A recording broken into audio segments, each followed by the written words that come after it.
Councilwoman Quinones Sanchez, Councilman Reynolds Brown, and Councilman Heenan.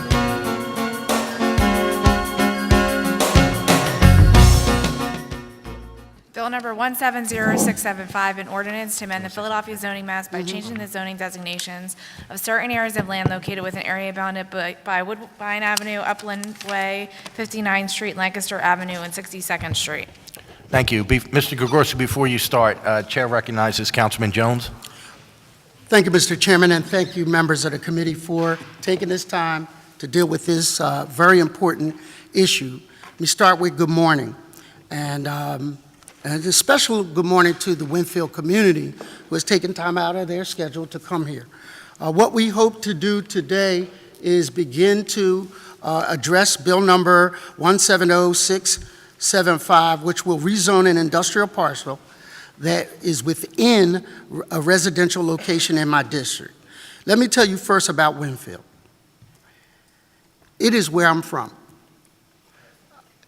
I attended Beaver Middle School, which is 500 feet from the proposed rezone site. I attended and graduated from Overbrook High School, which is 500 feet in the opposite direction of this facility. I've walked by that facility, Pierce Phelps, for at least 3,000 times, literally, going back and forth to school. So it is, for me, my home. I still live there. I've gone and worked with residents from that community over time. I've walked their neighborhood to make sure that potholes are taken care of and deal with complaints about the circumference of that facility when it was overgrown in grass and wasn't treated right. So there are a number of constituent service complaints that have come there. I want you to know that people there take pride in that neighborhood. That neighborhood changed in the 60s. The first African-American of this, that, or the other profession took their time in their treasury and moved into those buildings, bought their homes. There is a high degree of home ownership in that area. And this is a community that for decades has been particular about what comes into that community. It is well known that we fought against bars in Winfield, from the days of Betty Bradley down to the current leadership. So this is not something new. As a councilman for this district, I am responsible for ensuring continued investments into the neighborhood. Because of myself and a state representative here to testify today, Morgan Cephas, we've had other offers in this location. Lower Merion wanted to put a bus depot to drive their kids back and forth to school and come out of the Winfield area, which we were able to discourage. So this is nothing new for us to want better for this community. This is something that the community desperately wants to see. Mixed-use commercial properties that add value to their community. What is important in this parcel, it's about, I believe, 12 acres, is this decision of moving a transfer station, which has been proposed, and the application went in yesterday. Went in yesterday, is a 75-year or more decision. Once you move it there, the life cycle of one of these plants, the last one that they're trying to replace, is 75 years old. So now let me transition for a minute. I recognize the need for our friends, and I'm still going to call them friends even after today. I just want you to know that I paid my bill down to zero, so you cannot turn me off. All right? Made sure it was zero. We recognize when that community was built in the 40s that there was no internet. There were no flat screens or microwaves.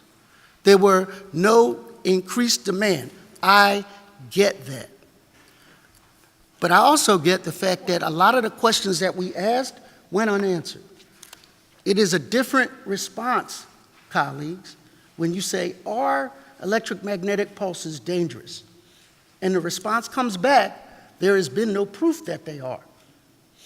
That is a very different response then we can document that they do not have an ill effect. I went into this with an open mind when the Commissioner of Water testified in last year's budget, pull it up, that electrical pulses have an impact on piping infrastructure. And my head jumped up, I looked, and I said, could you repeat that? Said it in the budget hearing. So for us to have this much energy next to a residential community at least gives me pause. So I want to say that PICO has moved, in my opinion, in good faith to try to discuss some of these things. We have met at least a dozen times. One at Bieber that comes to mind, there were over 100, the 18th member of council, Abe McBride, says there were 109 people. I thought it was 200, but okay.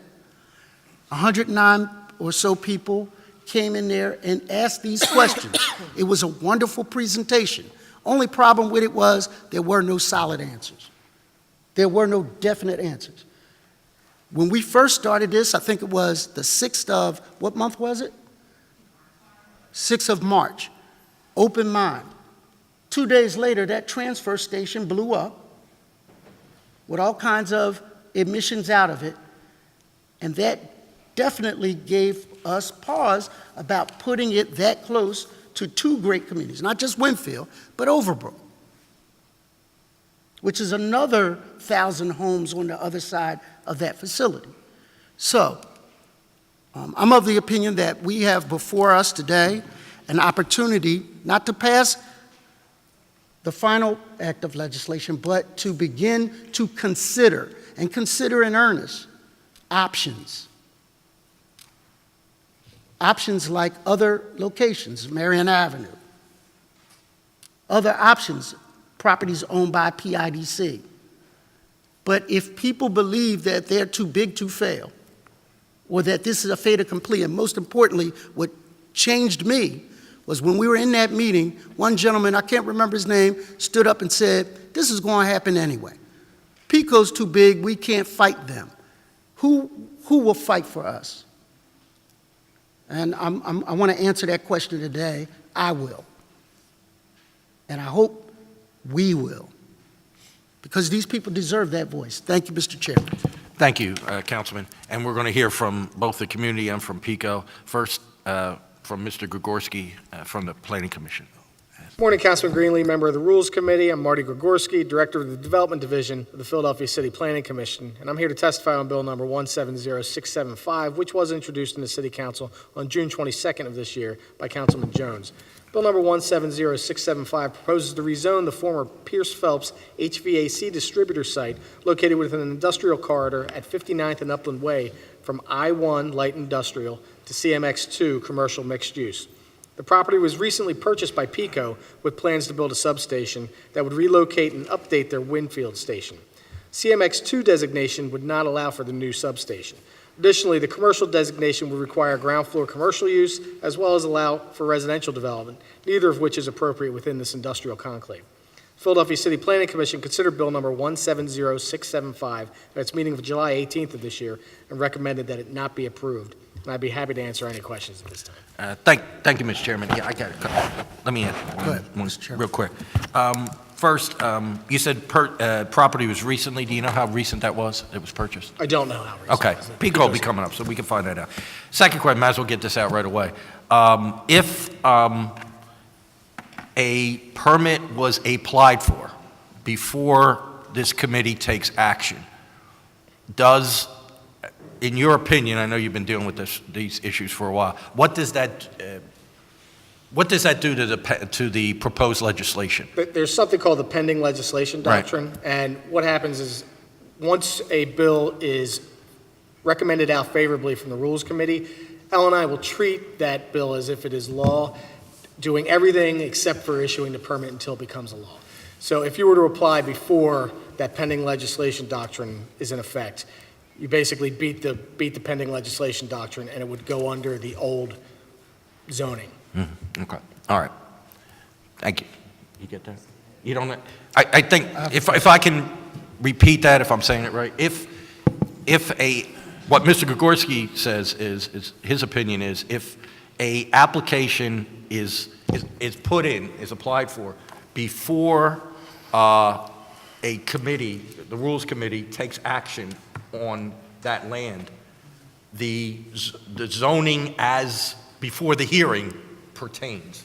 And we, in his opinion, and I think there's others, that would not, this bill would not be effective in changing that in changing that piece of land. Did I make that clear, or did I make that more confusing? Yeah, so we'll hear from other people, but I'm just saying did I state your opinion correctly, That's correct, Mr. Goriski? Yes. Okay, I'm sorry. Councilman Jones, then Councilman Tallman. So that application is an application, it is not a final decision. Correct. Okay. We have, in the past, changed industrial classification to allow for mixed use. Correct. Have we done it more frequently in the last decade than we have ever done it, based on changing planning perspectives of neighborhoods? Yes, I would say that's true. Thank you. Okay, thank you, Councilman. Councilman Taubenberger. Thank And you, then Mr. Councilman Chairman. Sanchez.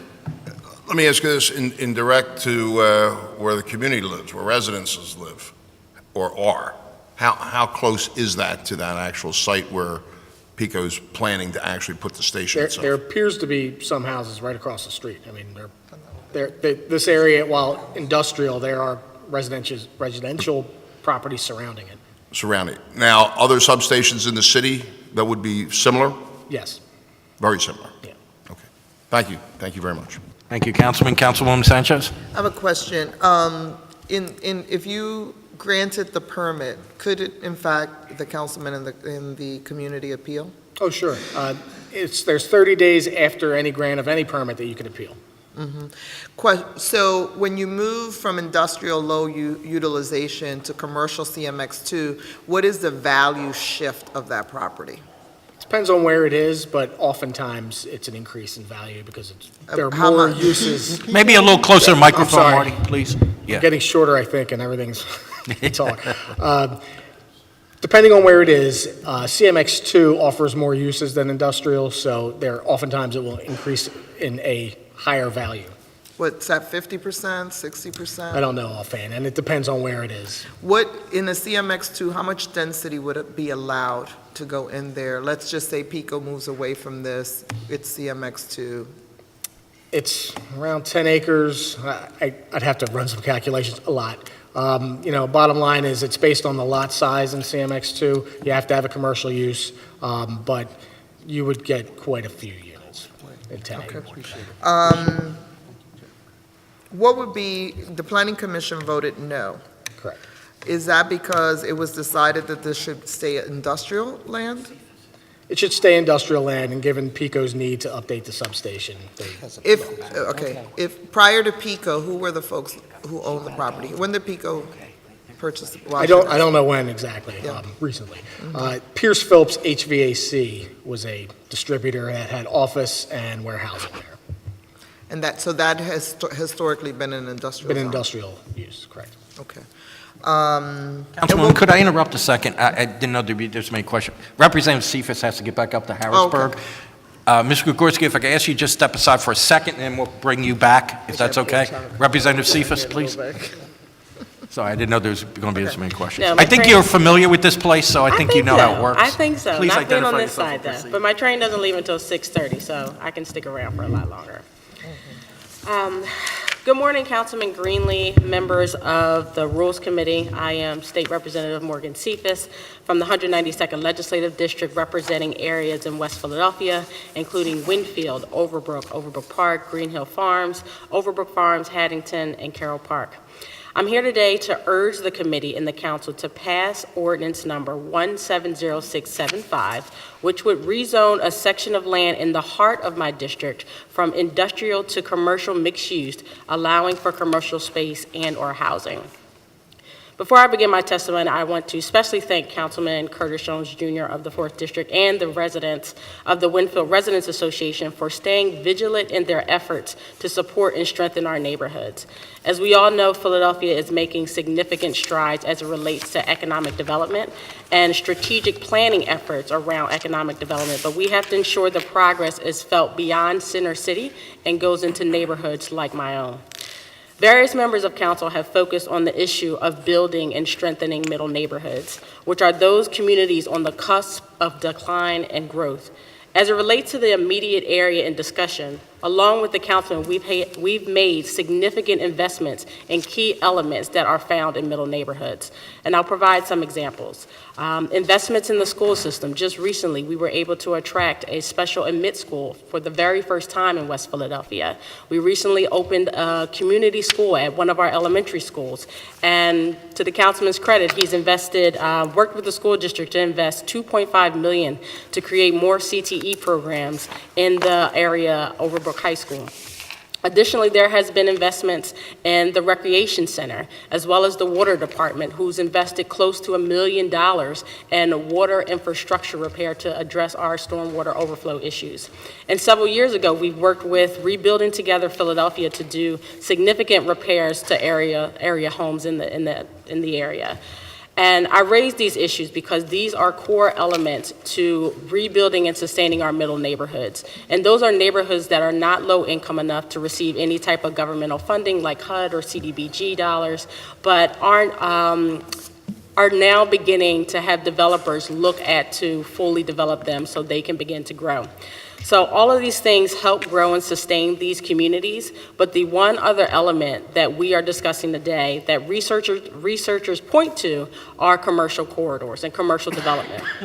As I focus my testimony on the property at hand, the old Pierce Phelps site located at 59th and Upland Way, looking at it from a historical perspective, the land in discussion was originally used as a buffer zone for the community surrounding it as freight trains went by to deliver goods and products across the city.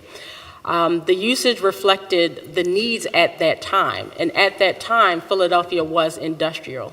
And right now, with growing of upwards towards more than 1,000 residents in the immediate area, with commercial corridors that are flourishing in that area, the businesses that are growing the most in that area are zoned CMX2.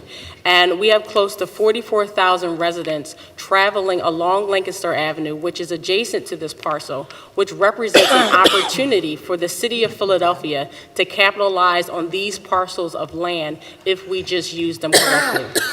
Now, I know everybody's lobbying and pushing for Amazon to come into the city of Philadelphia, but these large parcels like this are parcels that the city is looking for so we can take advantage of these big box businesses. And to use this land as industrial is to miss an opportunity for the city of Philadelphia. As the councilman said, we've recently been approached by Lower Merion School District to store school buses, and currently PICO is interested, as we know, in developing the site. But as you can see, there is clear interest in the parcel. So to maintain it as industrial, again, is to lose an opportunity for the city of Philadelphia. So given the investment and overall potential in the neighborhood, we as a community are asking for the land to be zoned commercial mixed use to, again, address the growing housing needs in the area, the growing commercial space. My district currently does not have a healthcare facility. We, again, need additional housing. We need a big retail box store, a recreation center. The list goes on and on as to what the needs are of that Winfield and Overbrook community. So over the years, I've had the pleasure of working with City Council and now in the legislature, and our constitutional job is to represent our community. And that is what I plan to do with this matter, and I want to thank you for your consideration of not just my wishes and the councilman, but the wishes of the community. Thank you. Thank you, Representative. First, let me put on record that Councilman Taubenberger and Councilman Squilla, the Vice Chair of the committee, is present. Is there any question or comments for Representative Cephas? Okay. Councilwoman Reynolds Brown. Good morning. Councilman Jones mentioned that a number of questions, well, let me not assume. Were you able to attend any of those community meetings? Yes. And Councilman Jones mentioned that a number of questions were raised that, in his view, were not answered. For the record, can you reflect on what some of those questions may have been and where some of the outstanding or unanswered questions, what those questions are? I think some of the, thank you for that question. We've had close to 6 to 8 meetings with PICO, but also with the community. Some of the main issues, and 2 issues that are of most concern, is the impact of EMF. And the fact that we were not able to get conclusive evidence as to whether or not it has a health impact to the community was one of the questions we just didn't get answered and weren't satisfied with their answer. We, during some of the community meetings, we've had residents talk about their health concerns. We had Talk about their what? their health concerns. Okay. One young lady immediately across the street has cancer and is extremely concerned with, what happens with this facility and how it will affect her as she goes through remission. And we weren't able to, again, get a conclusive response about that. I think the second most important thing is that we don't know exactly what they are going to be building, which is a concern. I know the question was asked as to when the property was purchased, but it was purchased back in 2014.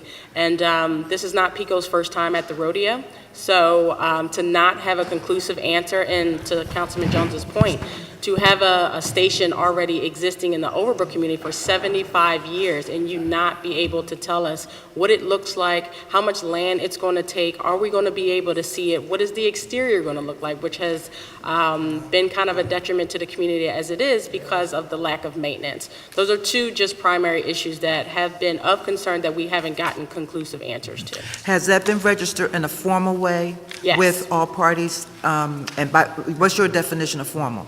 A letter with all of the questions. Again, we've had a series of meetings, and to this point, again, the response is going to be based on, our own perspectives. I am not an expert in this field, so if I don't feel like your answer is conclusive, that is, my opinion. So formal letter was sent from your office to PICO with outstanding questions? Yes, And formal letter from the community, from my office, and Councilman Jones's office. And to date, there's been no formal response? There has been a formal response, but the answers to those 2 specific questions weren't conclusive enough for us to make a decision as to whether or not we would support the project. And with regards to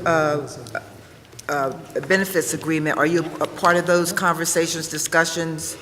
To my knowledge, we haven't actually had formal conversations about a CBA, but again, I am representing this community and would be more than willing, happy to be a part of those conversations. And if the issues you've stipulated that haven't been adequately addressed, will not have the benefit of having had conversations with your community members about the CBA, it's difficult to say whether the CBA would aptly or adequately capture the outstanding concerns.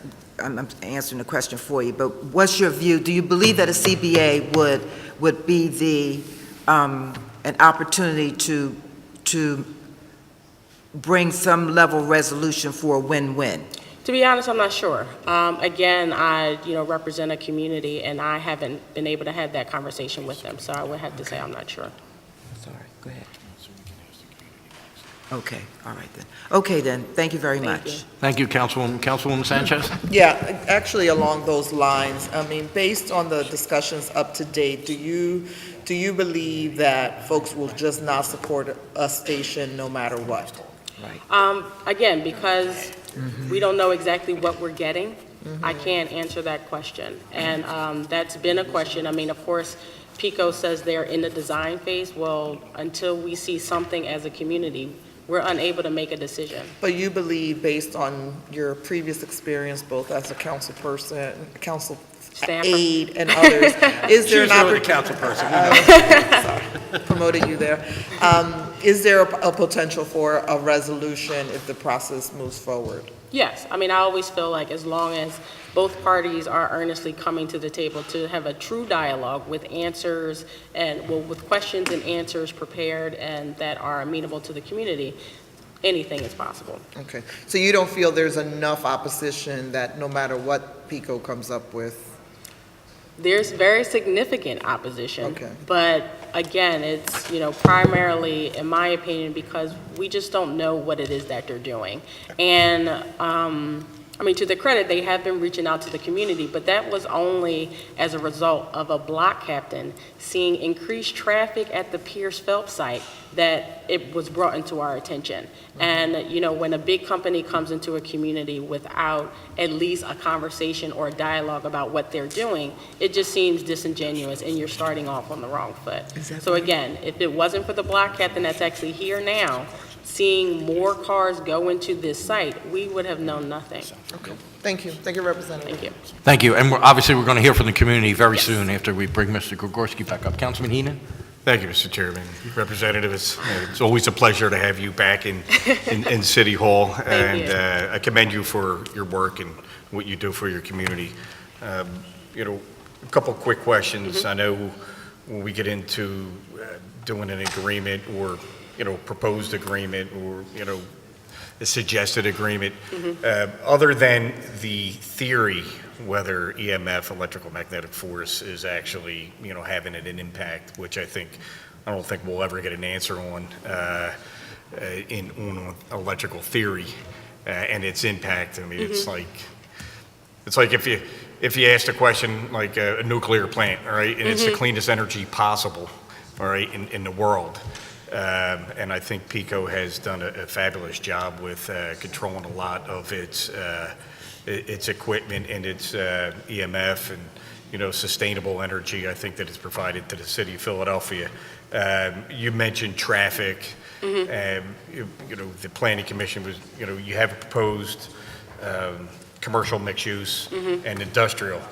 Industrial use would actually be less traffic than commercial mixed use. But aside from theories and the cost of the land, what would help the community, in its confidence that PECO would be a good neighbor and be a good responsible partner for development of the future and ensuring that they get safe energy on a sustainable confidence level? Again, you have the community behind me that's getting ready to speak, but I think at the very least, transparency would put the community at some ease, but also when you look at the property, and I'm not sure how many of you guys have been out there, but when you look at the property in its current condition and you look at the property that they currently own and in its current condition, it just is an appearance that they haven't been good neighbors as is because of the lack of maintenance, because of the lack of upkeep. And, those are some immediate concerns. And when you look at past performance, predicts future performance. And I think as we've gone through this process with sometimes the lack of communication, not being aware of, again, what it is that they're doing, I think one of the ultimate things I feel like at the very beginning is clear transparency of what the project is and what the timeline is, what they'll be doing. I understand that they don't have any of that information to date, but they'll be here, so they'll talk about it. But again, it's not their first time at the rodeo, and to come into a community and not making them aware of what it is that you're actually doing is just, concerning. So I think at the very top of it is that could actually be awarded to the community. And residents should always be concerned with any kind of development that's going to take place in their neighborhood. It's a big development for... And this may be this public hearing may be a good education for them to understand that once a zoning permit is applied or once legislation is put forth or designation is changed, that they are more involved in the development. It's, there's laws that require community input, especially when it comes to civic design review for a project of this site, which really addresses their input on the aesthetics and the look and the feel of the property and how it conforms with the neighborhood. So, I'm hoping that the city and PECO could shed some light a little bit on that when they have their turn, that, as we move forward this, regardless, that, the community will be involved a lot more, when it comes to zoning, because I know we as city council ensure that transparency is first and foremost. So we codify it and we put it in codes and and make it law to make sure that they're a part of the process the whole way. So I look forward to having this conversation. Thank you. Okay, thank you, Councilman. Councilwoman A Reynolds-Brown? follow-up question. I want to get to some of the nuance of details while we have your participation here and engagement. You mentioned a timeline would be useful for all parties involved, and you also mentioned knowing what it might look like would be useful for all parties involved, correct? Yes. Okay. Yes. I mean, because again, I'm not an expert in any of this, but I would ideally like to see, because I too grew up in the Winfield section and walked past Pierce Phelps. I mean, we have numerous young people that go to and from their homes. Winfield connects to the larger city of Philadelphia by crossing this bridge. And the fact that we don't know what it is that we're going to see is just, troublesome. I'm looking to the nuance of the details. So the more all parties involved are informed about what your asks are, that's the greater opportunity for all parties involved to get the answer so that we can reach a resolution where we all can be pleased with.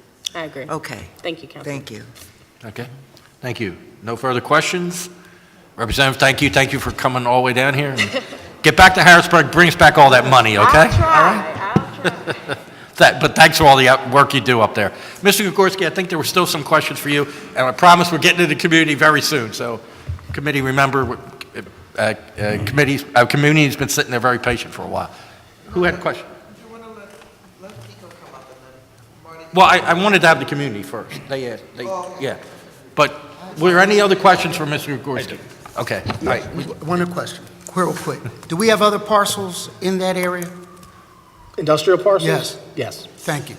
Okay. I actually think Councilwoman Reynolds-Brown had I a did. right on before, so I think Councilman Heenan. It was an extension of questions raised by Councilwoman Sanchez on the reason why the City Planning Commission made the decision for this recommendation not be approved. Just articulate what those reasons were for the record. It's a large industrial area. It's been used industrially. There are still industrial uses in the area. There are some commercial uses as well. And we also support PECO's update and upgrade for their substations, which are necessary in a big city. Okay. Okay. Thank you. Thank you, Councilman. Councilman Heenan. Thank you, Mr. Chair. And for the record, I know actually it was my bill that we sponsored in industrial land preservation. So maybe I had a little part to do with the Planning Commission in reviewing the change of industrial use because it's so valuable, the use of industry when it comes to mixed-use commercial. I mean, it does. When investors tend to benefit much, much more when it comes to finances and making money on mixed use and commercial use than it is industrial use. So, hence the, businesses leaving the city, not creating jobs, sustainable jobs, and a sustainable energy future for our city that's clean and that's responsible. But a couple questions real quick when it comes to, and I want you to explain that zoning's complicated and zoning affects the quality of life of every individual that lives in the city of Philadelphia, and it really affects how we serve as elected officials. The councilman is doing a great job representing his district and making sure that his constituents are heard and have their unanswered questions answered, and not just by us and you, but the applicants and owners. But can you explain the transparency part of just a general zoning process that civic design review would be triggered where communities are part of the process, all right, along with the council, district council member and anybody else that wants to be involved, that's publicly discussed and open and a part of the process, and that we really don't typically submit plans for anything until you actually have plans. So I could have a property I bought 10 years ago, and that's why we try to get people to redevelop quickly instead of just speculating. buy a property 10 years ago and, market's not right at the time, I can't get the money, or I'm just not ready yet. And then you submit plans, and then that really triggers, the involvement. To take all that backwards, I think, you're correct in thinking that, when you submit plans to L&I for permits, you should have kind of a definite idea of what you want to do. And if you don't, you may have to get a new permit. No plan. And that's where this process could play out. I don't know what was submitted. I saw a application for a use for a substation. I don't know what the plans look like. But if they forgot something, or if something was left out, or they need something else, that may be another permit that could be affected by what happens here. To go back a little further, talking about the processes, basically any zoning change has to go through city council. If we're talking about a single parcel, it could be either pushed through by the council person or requested by a developer of a site to change the parcel. Generally, they have to meet with the council person. Usually it's a big public meeting. They have to go to the planning commission, which is a public meeting. They have to come to this committee, which is a public meeting. And then eventually it goes to city council for a full vetting. When those kinds of issues include larger community neighborhoods, they're usually driven by the neighborhood. So if you want to rezone your whole neighborhood, basically, we send folks out to meet with people. It can take a long time, to rezone a whole community. It can take, upwards a year or two. But, we work hand in hand with the community. Again, has to go to the city planning commission. It has to go to, city council needs to introduce the bill, needs to come to this committee, and then to city council as a whole. When there are projects that involve CDR, it's another piece and another public venue. So CDR, Civic Design Review, for larger projects, it requires RCO notification. And in fact, RCOs are on the CDR committee for the project that's in their neighborhood. So when we have a project in a certain neighborhood, a couple of representatives from the RCOs are literally sitting on the committee, and then when it's in another neighborhood, somebody will switch out and there'll be two new RCOs. But that's a public process. It requires meetings. I don't know if this project would hit the triggers for CDR, because I think this is going to be small buildings and big equipment. CDR is really more for big buildings and lots of units. So I don't know that this would trigger it, but I haven't seen any plans, so this is just my speculation at this point. Mr. Thank you. Just one question I have, then, Councilman Jones. I'm looking at the map here. The area that is not being rezoned, proposed rezoning by this bill, is that occupied now? Is it the industrial land? There are some industrial uses back there still, and as was noted earlier, when we have railroads, one of the things we do is make industrial zoning around it so that there's kind of a buffer so that no one has a house right on the railroad. Okay. So it's something we do all over the city, but I do believe there are some active industrial uses here, not the whole area. Okay, thank you. Councilman Jones? Yeah, are you familiar with electrical transfer station? Generally, but I'm not an expert. The one that caught on fire? How many employees were there? I don't know. Usually, there aren't many employees at 5? substations. They're very, Less than a dozen? I would say. So when we talk about big industrial use, we're not talking about a auto plant coming there. We're not talking about high levels of high-paying jobs. I won't say that, but not a lot of them. Correct. And so we're talking about generally a 75-year life cycle of towers, and how that's going to look, and what are the health benefits. And once we make this decision, that's it. You don't just go from Costco's to Sears is one kind of, you build this, it stays. And that's why this is important. Okay, thank you, Councilman. Councilman Taubenberger? Yeah, just a quick question with the actual map there. The railroad line that runs through there, what railroad is that? I don't know off the top of my head. It's a combination. All of them.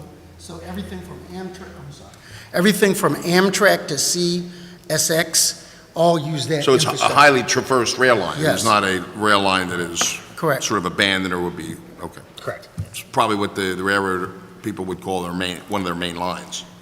I would have to agree. I don't know what they call it. Well, I would say. There's a lot of trains going by. I would think so. Okay, thank you. Thank you. No other questions for Mr. Gregorski?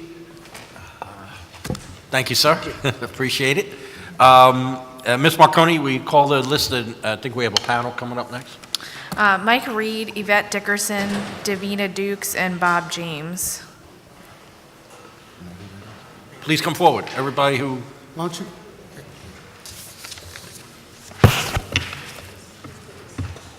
were they the names that were called? Yeah, those are the names. Oh, okay. What is this? Hold on one second, ma'am. To members.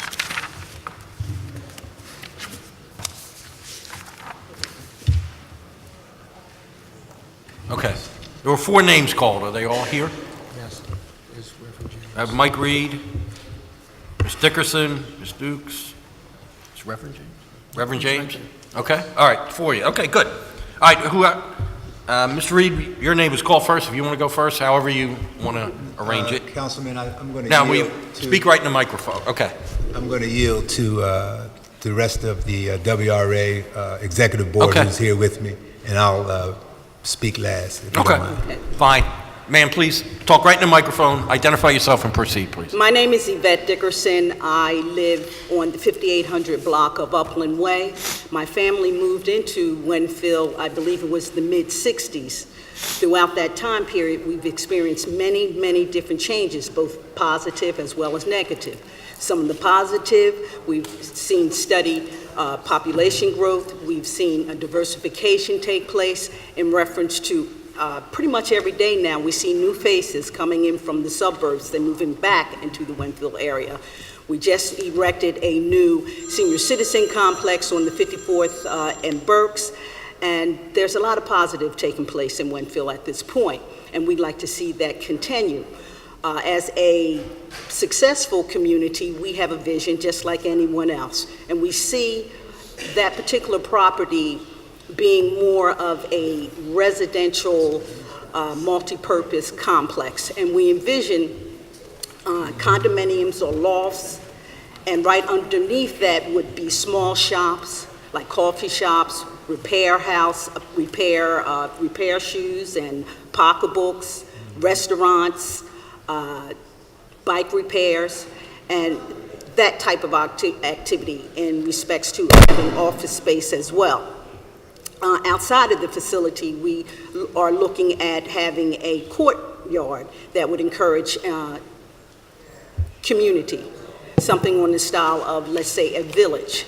And distributed around that, we would have bike stations that would encourage bike Not to interrupt riding. you, but just so I'm clear, you're talking about the land that we're proposing? Yes. It's proposed to Yes. rezone? Okay, Yes, please, continue. bike stations that would encourage automobiles as opposed, that would encourage bike riding as opposed to driving. Our second vision that we had for that property is surrounding or looking more at our young adults, and I'm talking from like 21 and up. There are not many training sessions or not many training programs in the Winfield area that teach our young how to work with their hands. Matter of fact, America is now, they have a shortage of machinists, plumbers, pipe fitters, painters, and if we could erect that type of facility to accommodate that shortage, that would go a long way. Our young people would be self-sufficient for the rest of their lives, as well as be able to meet the requirements of that particular trade. So that's pretty much some of the vision that we had from our community. Okay, thank you. Thank you for that perspective. Ms. Dukes? Right into the microphone. Please state your name and proceed. Okay, good morning. My name is Davina Dukes, and I am a Winfield resident since 1971. My mother bought the property, and I currently own that property in Winfield on the 5400 block of Moore Street.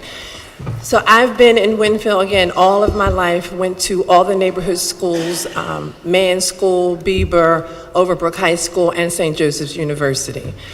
So I am a member, on the executive board of the Winfield Residents Association. I am the corresponding secretary. So I am in support of what Councilman Jones is proposing today. I'm in support of what the community wants. The community wants a recreational center. They want places for the children to be able to come to spend time, stay out of trouble. On my block alone, I see a number of young people playing outside, playing basketball with no place to go, nothing to do. And this would allow them an opportunity to stay. Is that me? Maybe Hold on one second, your one phone. second. Oh, what is that? It might be your, is it your phone? Is it her No, phone? it's not. Close, her phone close to the...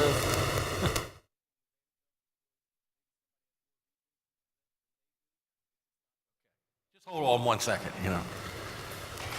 We don't want any accidents here. We don't want anything, you know.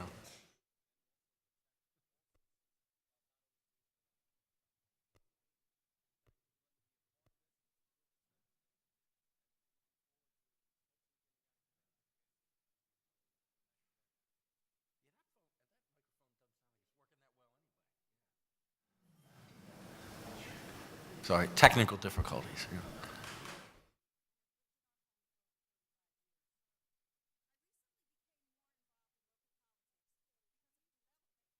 Center in our community. We want some place for our children to be able to go. And although my children are adults now, the only place when my children were younger, the only place that they were able to go was to the cultural center where we now have our meetings. They were able to go there for camp and that sort of thing. We don't have anything in Winfield that will support our children, and that is sad. We also want additional housing. I am in the healthcare field, so we're very, very proud of the senior centers that now currently are in our neighborhood, but we want other affordable housing for young people, for people of my age, so that I own the home, but for other people my age that would like to come into Winfield. We have growth that's going on now, and we're very, very proud of that, and we want that to continue. A commercial property, the new legislation would certainly help us.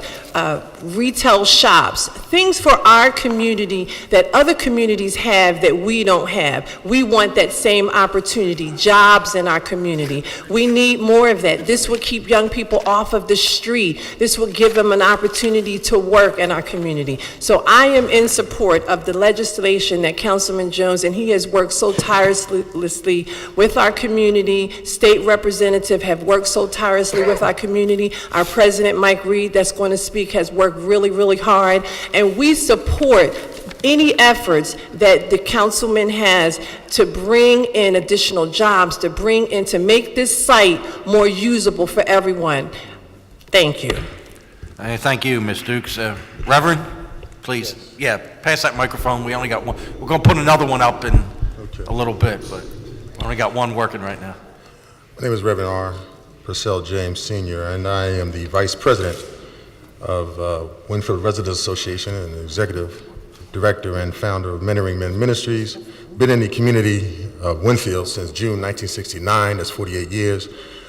Councilman Jones and I attended Beaver Junior High and Overbrook High together.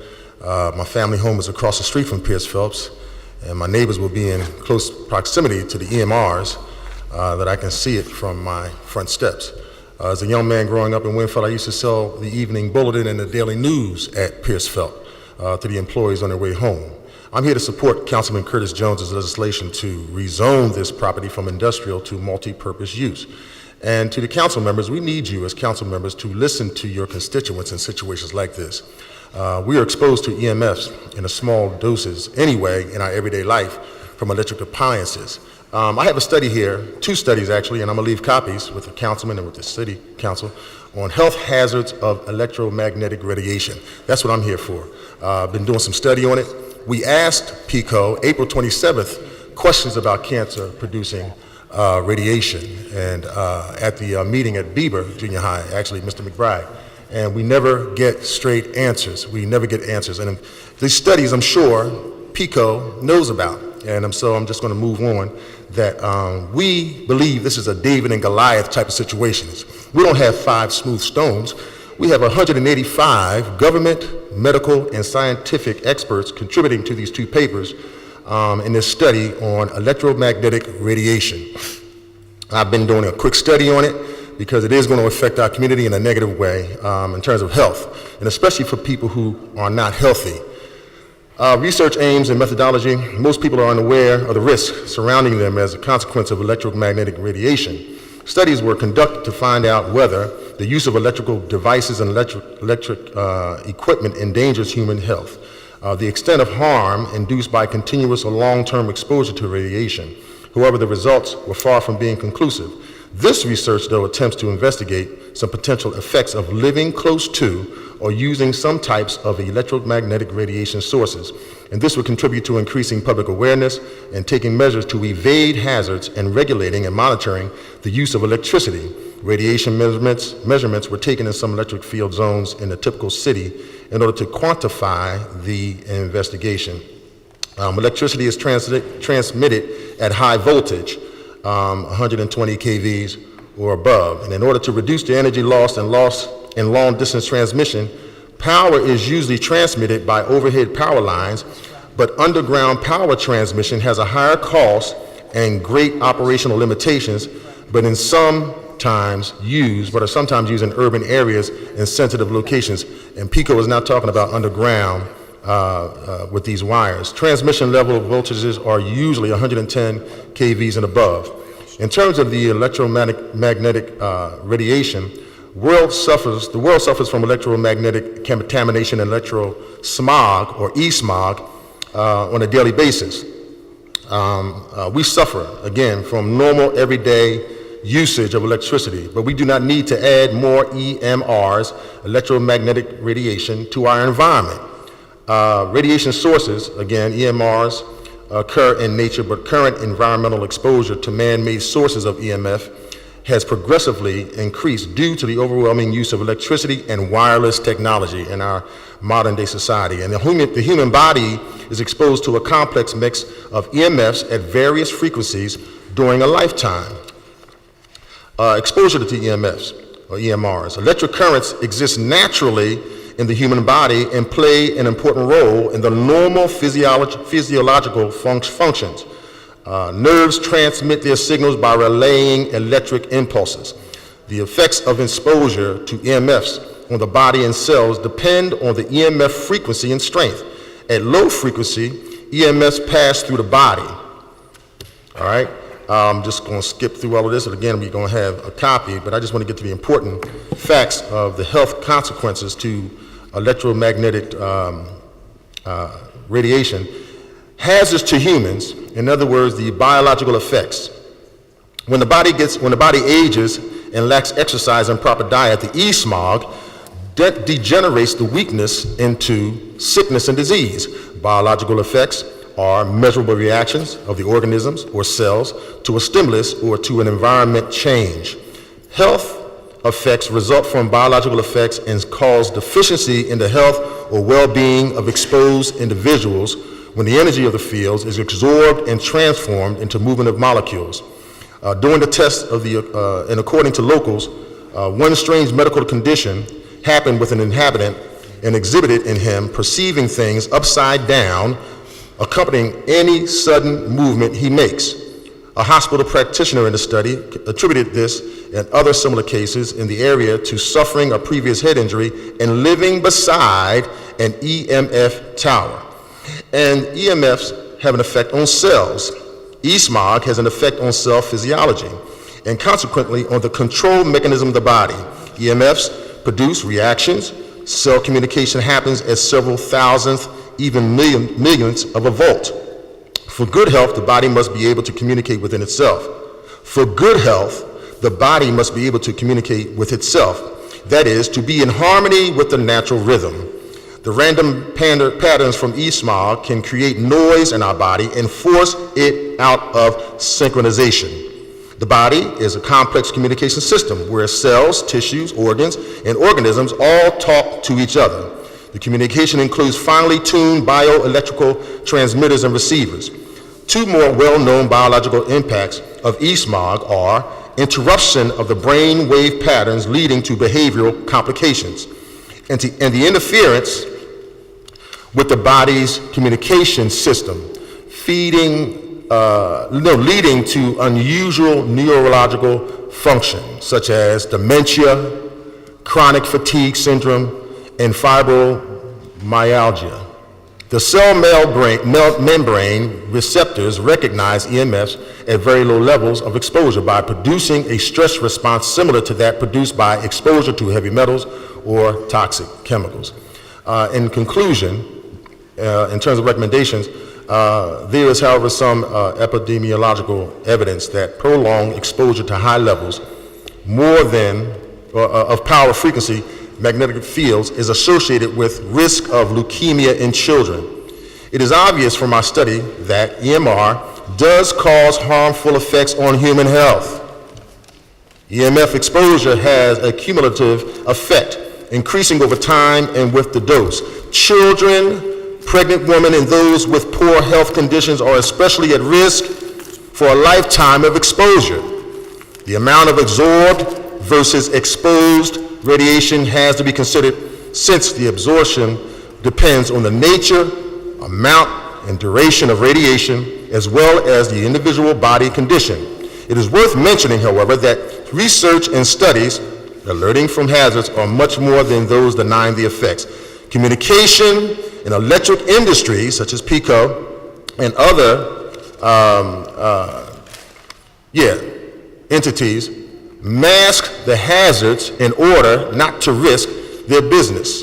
Now, the diseases associated with EMRs are child leukemia, stress, lupus, breast cancer, immune deficiency, reduced sperm count, brain tumors, Alzheimer's disease, inflammatory diseases, poor concentration, chronic fatigue, daily headaches, asthma, electromagnetic hypersensitivity, digestive disorders, hypertension, chest pain, sleep disruption, Parkinson's disease, acoustic neuromas, erratic pulse, ADD, ADHD, birth defects, forgetfulness, insomnia, brain fog, brain cancer, heart problems, allergies, migraine, miscarriages, rheumatoid arthritis, and cell mutation.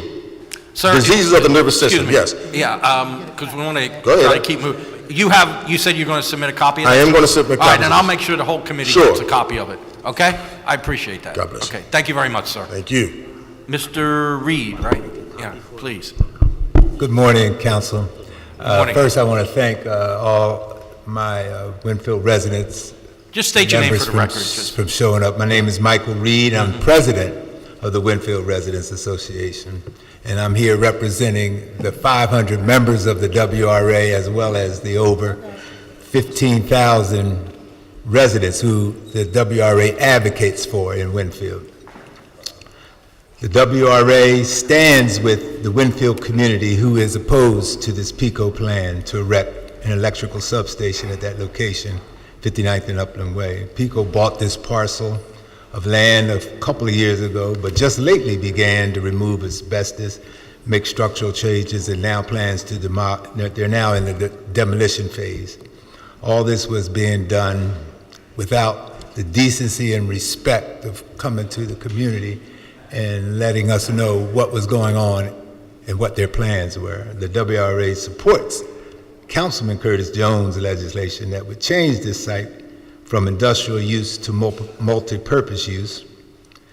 Winfield is in desperate need of affordable housing, retail shops, malls, and most importantly, recreation center for our children, youth, and families who reside in the community. There is not one recreation center in Winfield, not one recreation center in Winfield boundaries.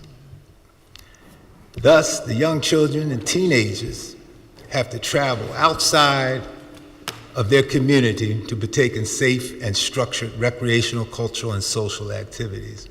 For many youth who do not or are not allowed to leave the neighborhood because of their parents' concern about their safety, they're left standing on the corners or roaming around the streets looking for some constructive activities.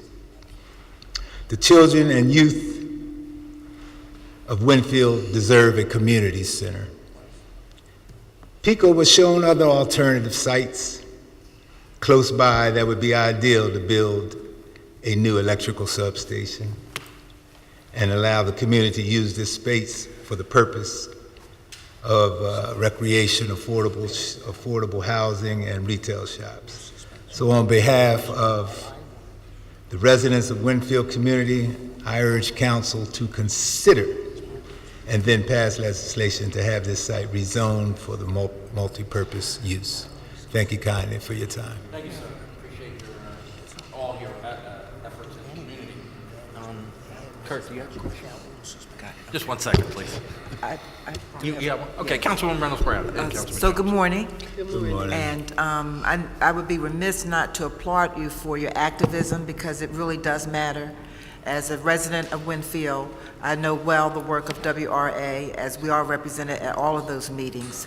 And it's not new news that WRA has been actively engaged in everything happening over there in Winfield, from, quite frankly, the encroachment of St. Joseph University, where we were at very opposite ends of the continuum, and after a gazillion meetings, we've become neighbors in a friendly way. So your leadership really needs to be recognized. I'm hearing that, and I should save those questions for Pico. Who initially saw this interface, this activity there? A good question. Miss Yvette Dickerson here, who lives across the street, came to a WRA meeting one night, and she was alarmed. She said she saw folks walking around in what appeared to be spacesuit-like gear, mask, and that was our first sign of Pico, and that was in January, February. Of this year? Of this year. Yes. So you need to be, you're a great block captain. And I started my engagement in my block as a block captain, so you've honored that duty quite well. And so the subsequent interface or next step was what? You saw this unusual activity or stepped up activity, and then she brought it to WRA? Mm-hmm. I see. And have you all been able to attend those important meetings, conversations, discussion over the last, I guess it would be 9 months? Mm-hmm.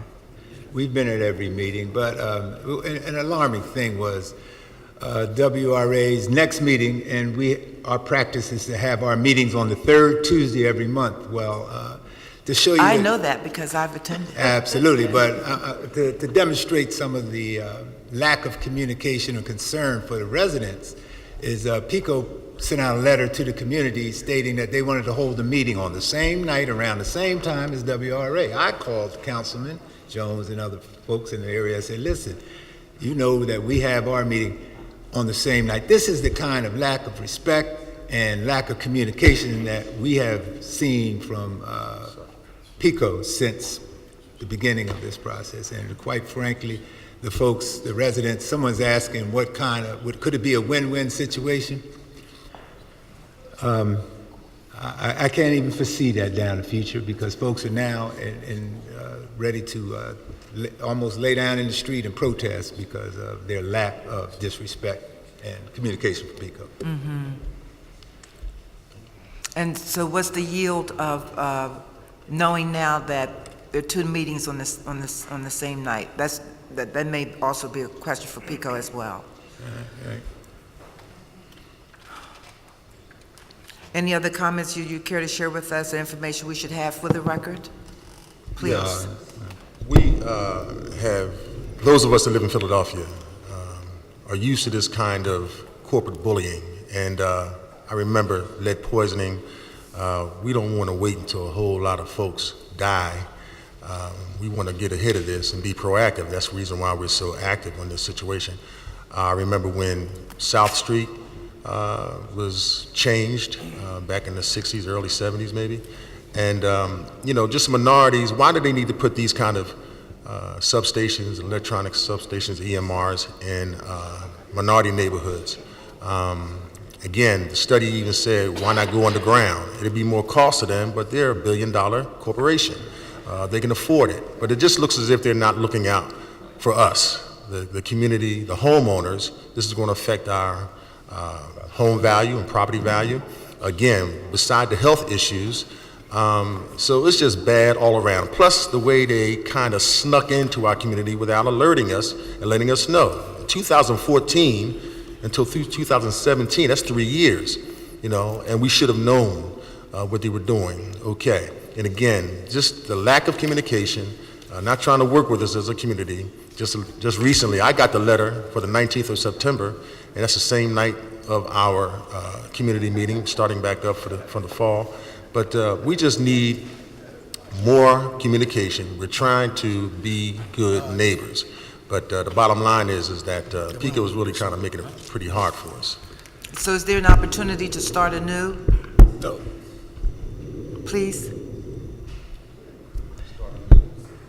So in my conclusion, again, I'm very compelled to work along with the youth in our community. I work with disabled children currently, children with emotional, physical disabilities, and our children need some place to go. They need something to do. So I would urge PICO to reconsider their plans to build a substation. We need this property for another use, and that is to benefit our community and our youth. Thank you. So just so I'm clear, the opinion, because I think PICO is going to come up and say they're going to try to work with the community to find a middle ground or whatever word you want to use. Your position is you're opposed to this no matter what? I'm trying to put words in your mouth. I'm just trying to figure out what your position is. Councilman Greenlee, we are opposed to the substation. We would just urge PICO to reconsider their plans to do that and to work with the community to help find a better solution, and it's not the substation. So you would be against substation no matter what? Okay, I'm sorry, ma'am, go ahead. I just would like to reiterate the fact that those of us that live very close, some people are really considering moving at this point. So it's a fair movement, but some people are actually considering moving out. Okay. So you need to be aware of that as well. Okay, thank you. Councilman Jones and then Thank Councilman you. Heenan. Couple of things, and we said a lot in this group. There, for the record, so my colleagues here, within the length of Upland Way from 57th to 59th, there are within a block 1,000 households. Is that correct? I would think so. Right? Yeah. Most Yeah, of I them. would say so. We would So, agree. so that's pretty. Yeah. Literally, you live directly across the street, and with a strong arm, you could hit that facility. Is that correct? Yes. Yes. Right? You have lived there how long? Since the mid-'60s. Since the mid-'60s. All right? This is a factor that will impact you the rest of your life, correct? Oh, indeed. Right? Yeah. So we're talking about 75-year life cycle. Once we do this, can't change it. My concern is that, and here it is, have you asked questions about the proposed use? Have you engaged in both? Have we asked questions yes, as a community? Oh, yes. Have I've you- gone house to house. Have you felt that they've been responded to by PICO? Oh, and has PICO? Yes. Oh, not thoroughly, no, not at Do all. you know how big the site is going to be? Or how many towers? I have no are- idea. Do you know what it's going to look like when you open your door to look across the street? I have no Do you have any idea. idea what it's going to look like? I do not. You don't know how big it is? Have they ever told you how much energy is going to be produced from there? No. No, I have no idea. Right. So so you, right now, with a blank check, you don't know what you're going to get. Is that correct? I do not know. Thank you. Thank you. Any other questions? All right, seeing none. Again, thank you. Thank you for all your time. thank you. Okay? Appreciate it very much. Before we get the next witness, we're going to have a little change in the microphone, am I right?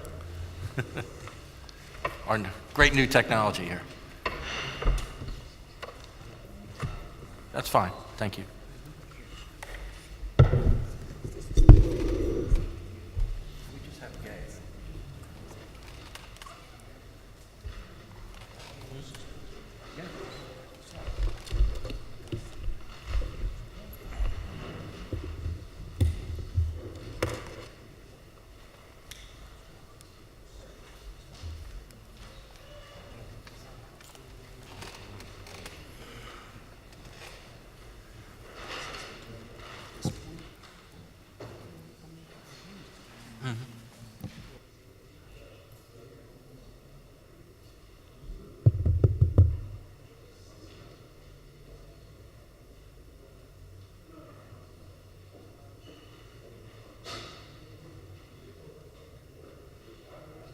All right, Ms. Marconi, will you please call next witness, please? Tony Gay.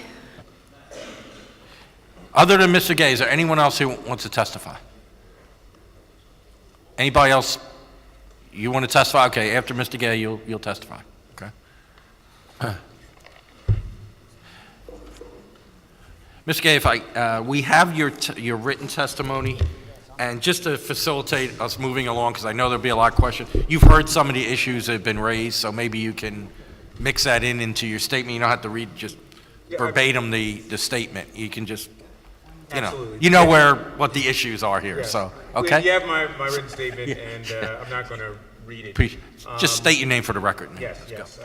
First of all, good morning, Chairman Greenlee, Vice Chairman Squilla, and members of the Planning Commission. Good morning to you. As I sat here, I think two key issues came out. One was 75-year life cycle, and the other is investment in this community. So I think the reason Councilman Jones seized upon 75 years as a life cycle for a substation is there's a substation in that community, really within walking distance from where the old Pierce Phelps site is now. It's our Overbrook substation. That's been there for 75 years, and it's coming to the end of its useful life.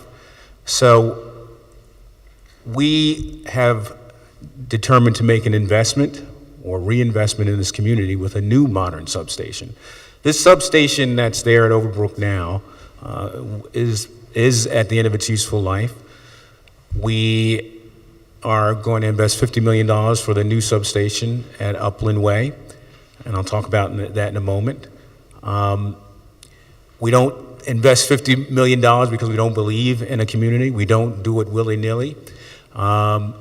We do it because we do believe that the community is growing and vibrant, and it needs energy. There was a lot of talk, and I think it's valid, and it's what we want to see in that community, because again, we don't want to spend a lot of money on a substation for naught, and we want to make sure the community has reliable power. But we believe this is a growing and vibrant community, and if you want to have stores, if you want to have housing, if you want to have an automotive site, if you want to have Amazon, they're going to want reliable energy. They're going to want state-of-the-art energy supply. When the Planning Commission looked at this over the summer, they came to the same conclusion that if you want to have development in this area, you've got to get the energy from somewhere. And it's not going to be coming from the Overbrook substation, for the next 25 years. That needs to be retired, and our plan is to retire it in 2022. So I think the 75-year thought is clear, and it's a right touch point. I also think investment. We all want to invest in the community. That's what PICO is about. Why did we select this site? So the Upland Way site is the site of the old Pierce Phelps distribution center. So that was a distribution center for heating and air conditioning systems that they used. It's below grade. So if you've ever driven by there, and I've been out to the site many times, it's below grade. So just naturally, anything that's there is already going to be below the grade of the community. Second of all, it is right next to a rail line.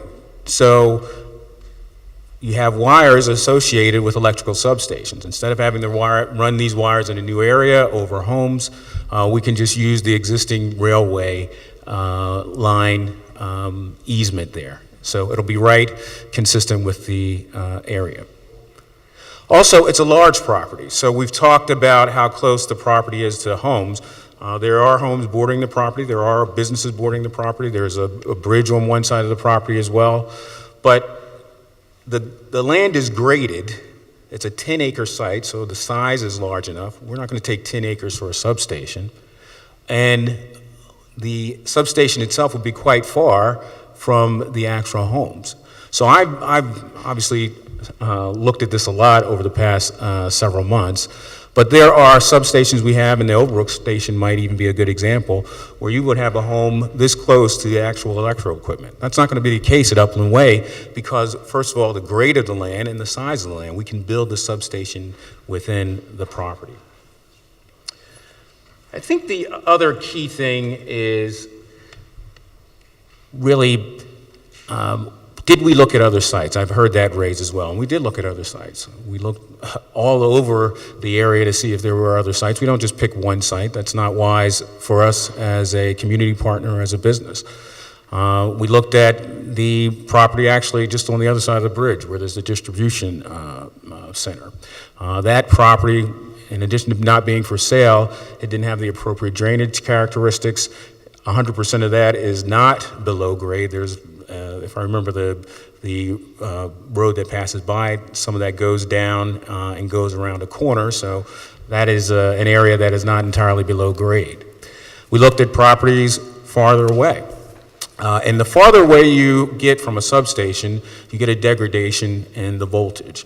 And again, that's a reliability issue. So if somebody, we built it far away and somebody tried to turn on their TV or tried to turn on their lights, they wouldn't work too well. I think the other thing that is key here is that this is something that we've tried to work with the community on. And many of you know I'm new to this role. I've been in this role for about 1 year and 6 months, and I was in our legal department before. When we purchased the property in 2014, we met with people that we thought represented the community. And we got information that basically was we should wait till we were ready to take action. Let's not do anything until we're ready to take action, then have community open houses, then have communication, and then go forward with the demolition of the old buildings, which are more than 50 years old, and the construction of the new buildings. And we took that advice. Now, maybe we did not reach out to the right people when we got that advice, but we did take the advice we had. We've had community meetings. We had one in April. We've had communications, and we've extensively answered questions. Actually, I stayed up many a late night answering the questions myself, and we can provide you with copies of those detailed questions. And we've gotten compliments on our answers. We have a phone line. We have a dedicated web address. So people have said to us, thank you for answering the questions. You've given us answers to questions. And we're going to have another open house on September 26th. So I'm not saying we've done everything. It was said earlier that someone said it was a done deal. Well, I've said to the councilman and to Representative Cephas, and we are friends. They are hard advocates for their community. They've given us a tough time, but this is not something where there's any anger or enmity, and I expect them to continue to give us a tough time. But the bottom line, I've said to them, this is not a done deal, and we work every day to show people that we'll continue to be a worthy partner in the community. I want people to know as well, this is a necessary thing in the community. So we all know now what's going on with Harvey and Irma. We've sent several of our technicians down to Florida to help out. A lot of these people going down are going to rebuild substations because this is how you get power in a community. There's a substation not too far from me, where I live, and I live out in the suburbs. This substation, by the way, is to provide power for this community. It's not to provide power for another community. So I wanted to, you see my written remarks, I could give you a very, very flowery statement. We're interested in the community. I think we have a long history of being known as a community partner. This is not a done deal. This is not something where we're not going to work with the community, and I believe we have worked with the community. Certainly, I personally tried to work with the community and the representatives, and we'll do that going forward. So I know this is a difficult issue. It's a difficult issue to be on the other side of the table of Councilman Jones. It's difficult to hear the community upset with us. But we ask you, really, I'd ask you to table this bill. I don't know that we need to spend a lot of time with legal maneuvers. I do want you to know, by the way, that we've had zoning at this property for many years before we were here. We've had zoning at this property which was upheld. We've held off on doing many things because we want the community to be comfortable. We could have demolished the building several months ago, but we held off on doing that. We're willing to work with the community, and I ask you to table this bill. Let's continue to work together. You know, there's always an opportunity to come back if people think we're not being honest brokers, but I think the best way for us to go forward is not to engage in a lot of legal maneuvers, and we filed our site plan consistent with the zoning that's been there for many years. I don't think it should be a surprise that we bought the property with the zoning being industrial, excuse me. The property next door is zoned industrial. I don't think it should be any surprise that we filed a site plan for industrial use of the property. I'll end there. I'm certainly willing to answer any questions you have. All right, thank you, Mr. Gay. Mr. Sklar, do you want to say something? Or? Just to introduce myself, my name is Neil Sklaroff. I'm an attorney, and I have the privilege of representing PICO this morning. From a planning perspective, I don't have to remind this committee that zoning has been an issue and remapping an issue for many years. You set up a new zoning code. There has been 11 districts for which there will be comprehensive plan. The district comprehensive plan is ongoing for this area. The current recommendation, which hasn't been published yet, is to take an I2 area and make it an I1 area, still industrial, but both districts would allow the substation as a permitted use. There is inherent in that process community interaction, working with the planners. As you well know, zoning is supposed to be a product of comprehensive planning, not a knee-jerk reaction, but something where there's a good reason for that to be done, not to stop a project, but to promote growth in the city. So there's an ongoing dialogue at the Planning Commission with regard to this site. Right now, the recommendation will be to keep it industrial, and we would hope that you would agree with that opinion of the Planning Commission. Be glad to answer any technical questions with regard to the zoning. Let me just answer one. I know Councilman Jones might have one or two things to say. Mr. Gay, I don't know if you're certainly probably not an expert in this, but you heard the whole health issue brought up a lot by particularly the community. Without going into a lot of detail, I'm sure this isn't the first time health issue has been brought up with a substation. Can you comment on that at all and what PICO's position is on that? Yeah, that concern? Certainly. We believe that there are not ill health effects from substations. We have 130 of them throughout our service territory. They're in the suburbs, they're within the city. There's one in Overbrook right now, which is serving the community and has done so for 75 years. So we wouldn't be building these things if we thought they had ill health effects.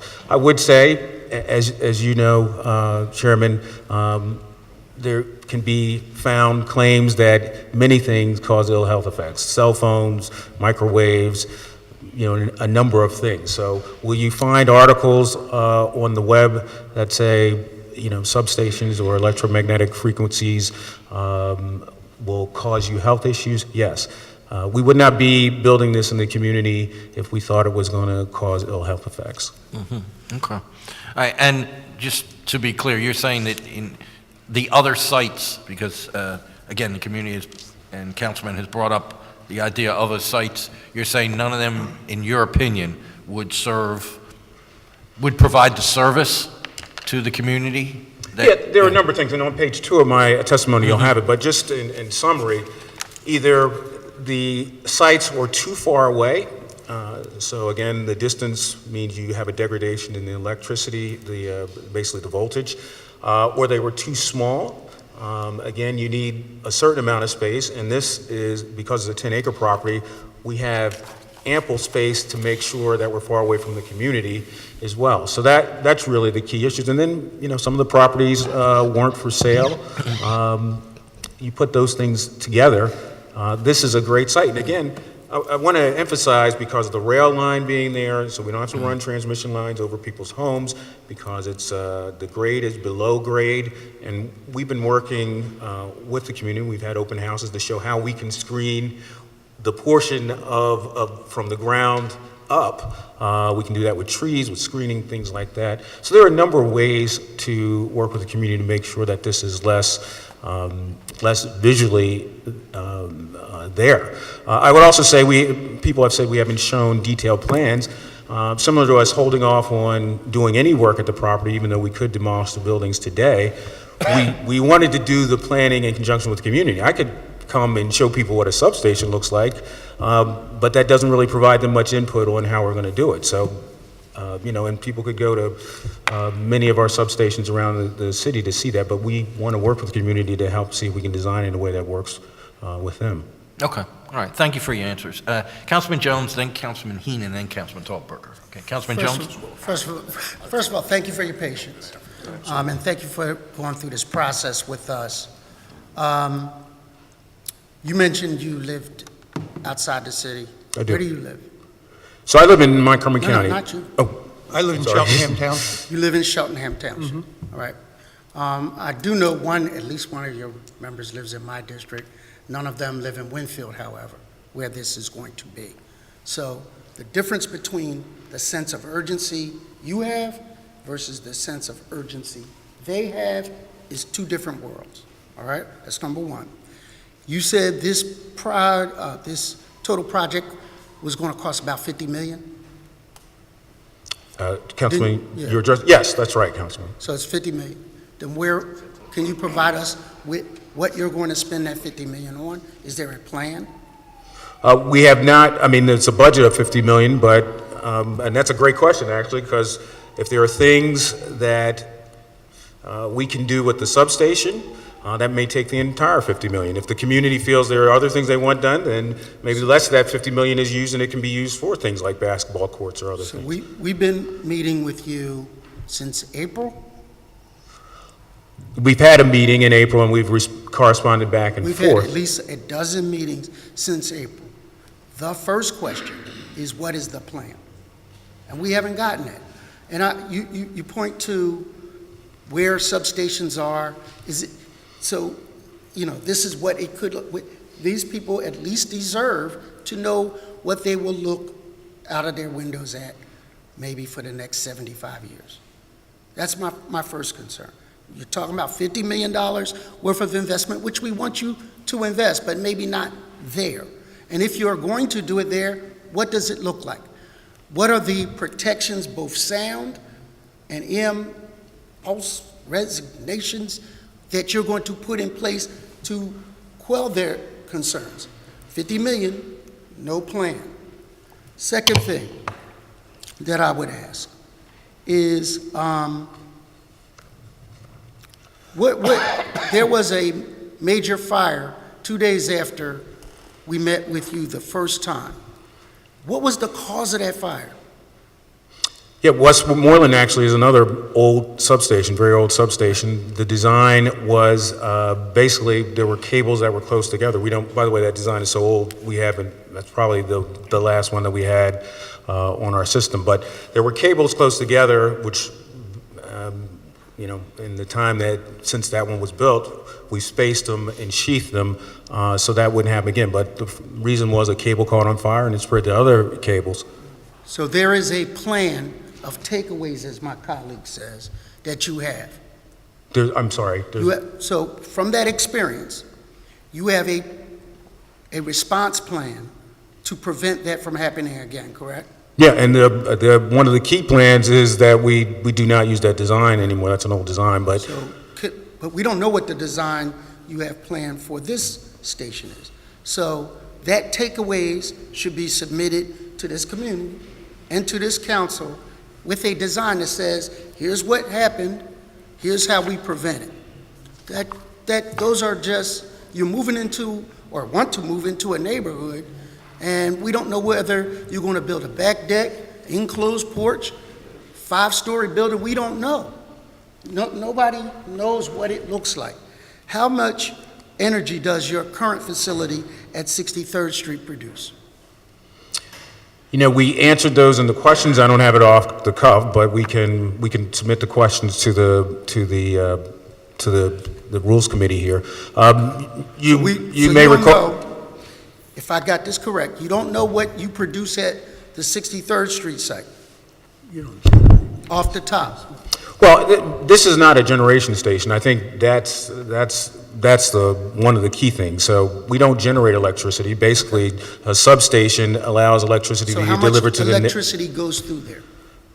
I don't know it off the cuff, but I will say we submitted very significant answers to questions, and I think this was one of them, so I can resubmit those to you and this Rules Committee. We do have all those things answered. You did know you were coming to this committee and that they were going to ask these questions, right? Well, we did not know that we were going to Okay. ask these questions, But that's because the a fair issue is the response. zoning, not how Okay. much energy is So done we by don't these know- substations. We don't know how much goes through 63rd Street. How much is going to go, if you are successful, on 59th Street? Again, substations do not generate I said, electricity. how much is going to be transferred through? Well, I have to say, Councilman, we can get you these answers. We provided, again, as you know, both your office, Representative Sifa's offices, and the community provided written questions. We submitted answers to all those questions. My recollection is this was one of the questions. I apologize, I didn't have them memorized. What I came here to testify on was why the zoning of industrial is appropriate. So it's not in my testimony, but we do have answers to questions that we can submit to this commission this Rules Committee. And what I can do is, if we don't specifically answer that question in those answers, we'll provide an answer to this specific question. How many employees are at 63rd Street's transfer station? Well, once you have a substation, actually, and this is why we think it's good for the community, you don't have a lot of ingress and egress from that area. So unlike a bus terminal or other things, which I think the community would be upset if we had a lot of traffic going in and out, you construct a substation and you don't need a lot of ingress and egress. How many employees are at 63rd Street? We don't need employees unless there's an issue, so there's no employees there right now. Because it was mentioned that these industrial facilities need to stay industrial so that we can generate employment. So if there are no employees at 63rd Street, we can't anticipate, even if we double that, there'll be 0 employees. Well, but I respectfully disagree. For the community and for Philadelphia and for PICO to attract businesses, Amazon's not going to, and economic development is under me as well. Amazon is not going to come to an area in the city, wherever it may be, without knowing the electric infrastructure is already there. They're not going to pay to build it. They're going to want PICO to have it there. So the substation itself, you're absolutely right. The substation is not going to have 10 people working there. I mean, but the substation provides the foundation so that the Amazons, 12 acres. the building programs, whatever can go into the community.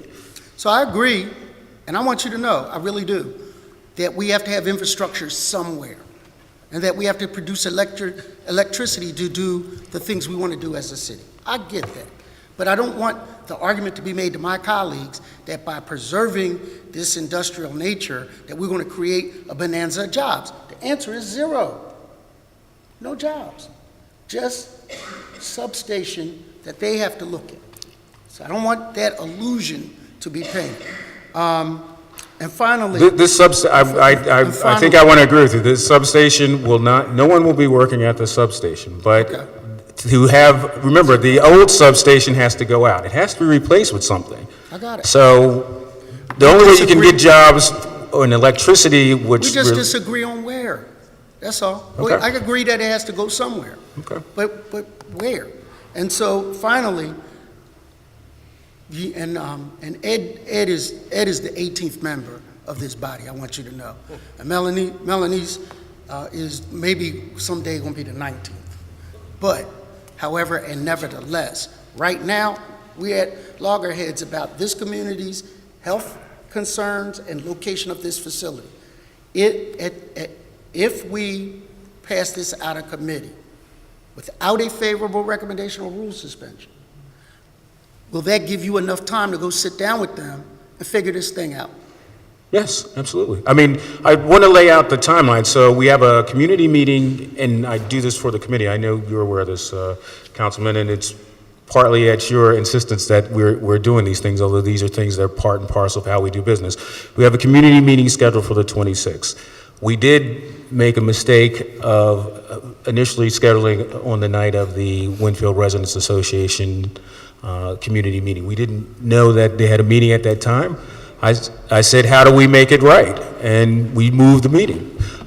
So we made a mistake, we moved the meeting, and I think everybody hopefully can go forward. But there's plenty of time to meet. In addition to the September 26th meeting, we plan to have other meetings, we plan to have quarterly updates. The plan to start this project is not till 2019, and it's concluded as 2022. There's a lot of time for us to talk about design, concerns, how we can ameliorate them. So if this, and again, I want to lay forward my proposal, if this is tabled right now, we will have plenty of time to deal with community issues. There will be plenty of time to watch what we're doing. There will be plenty of time for input. Okay, thank you. Before I recognize, you're done. Okay, Councilman Tauberberger, before I do that, you had mentioned this list of questions and answers that Pico gave. Could we receive a copy of that, or could you provide that to me, and we can get it to the committee members? I think they might want to see those questions and answers. Thank you. Councilman Tauberberger? Thank you, and Mr. Chairman, for the record, Councilman Squilla also wanted to ask some questions, but we're sharing a mic. Oh. He actually, in all fairness, pushed it first, but I also wanted to. Well, he's not there, is he? I know. Okay, I know. all right. I know. So I guess it's yours. Mr. Chairman, thank you very much. Mr. Gay, you had said that this, even though you don't have any plans before us, that the closest houses would be far away. What's your definition of far away, and what do you mean by the closest houses? Well, so you have the homes that border one side of the property. You have the street. You have the fence of the property. You know, a rough guess is that's, and I'm going to be conservative. Yeah. But let's say the closest house I would say is 75 feet from the fence. Then as you go, once you're inside the fence, there's a grading of the property down, so it slopes down. Which is something you like to have. You like to have that below grade. Yeah, we're not going to build. We're not going to build on the grade, and we're not going to raise the grade. We want that reason we picked the property actually is because it's below grade. Because will keep it sort of out of sight. Yeah, it gives us an opportunity just from the natural grade to have the substation below site, right? And then not 100% will be below site. I mean, you do have to have certain things at the top to basically, there's lightning arresters, like many buildings have. We'll have them on top of certain parts of the substation. So those will be above grade. But there's things we can do with trees, with screening to, again, from the ground up to provide a visual block. But I would say the grade down from the fence is probably another 15 feet. And then you have to have a perimeter around the substation itself. So, and again, I'm going to be conservative. You're talking probably another 15 to 20 feet there. So, I mean, you have a pretty large space before you get close to the substation itself. How many substations are there in the city of Philadelphia? Approximately. In southeastern Pennsylvania, there's 130. In Philadelphia, I haven't broken down how many that would be in Philadelphia, but it would be a small subset of that. I just Okay. say In southeastern Pennsylvania, there's 130. That's right. Okay. Out of the 130, approximately how many would be similar to the substation you want to build here in the fact that because I guess a substation that is in Center City would be different from a substation that would be here. Is that correct? A substation in Center City, depending on where it was, might be different. So there are probably some areas where, people wouldn't give it a second look, and there's less coverage, there's less fencing around it. So, if it's, let's say it's near I-95 and there's really not much around it, there probably wouldn't be much fencing or screening around it. If it's something that's closer to a residential area, there would be a fair amount of screening around it, maybe some walls around it, even though the top would have to be open for ventilation so that, it'd be less visual to the community. Mm-hmm, mm-hmm, mm-hmm. And then we also have just where there's fencing, but there's a type of fencing where if you know your normal fence, sort of a cyclone fence or something, where you put slats in between it, or you put murals or designs around it so people can't see it.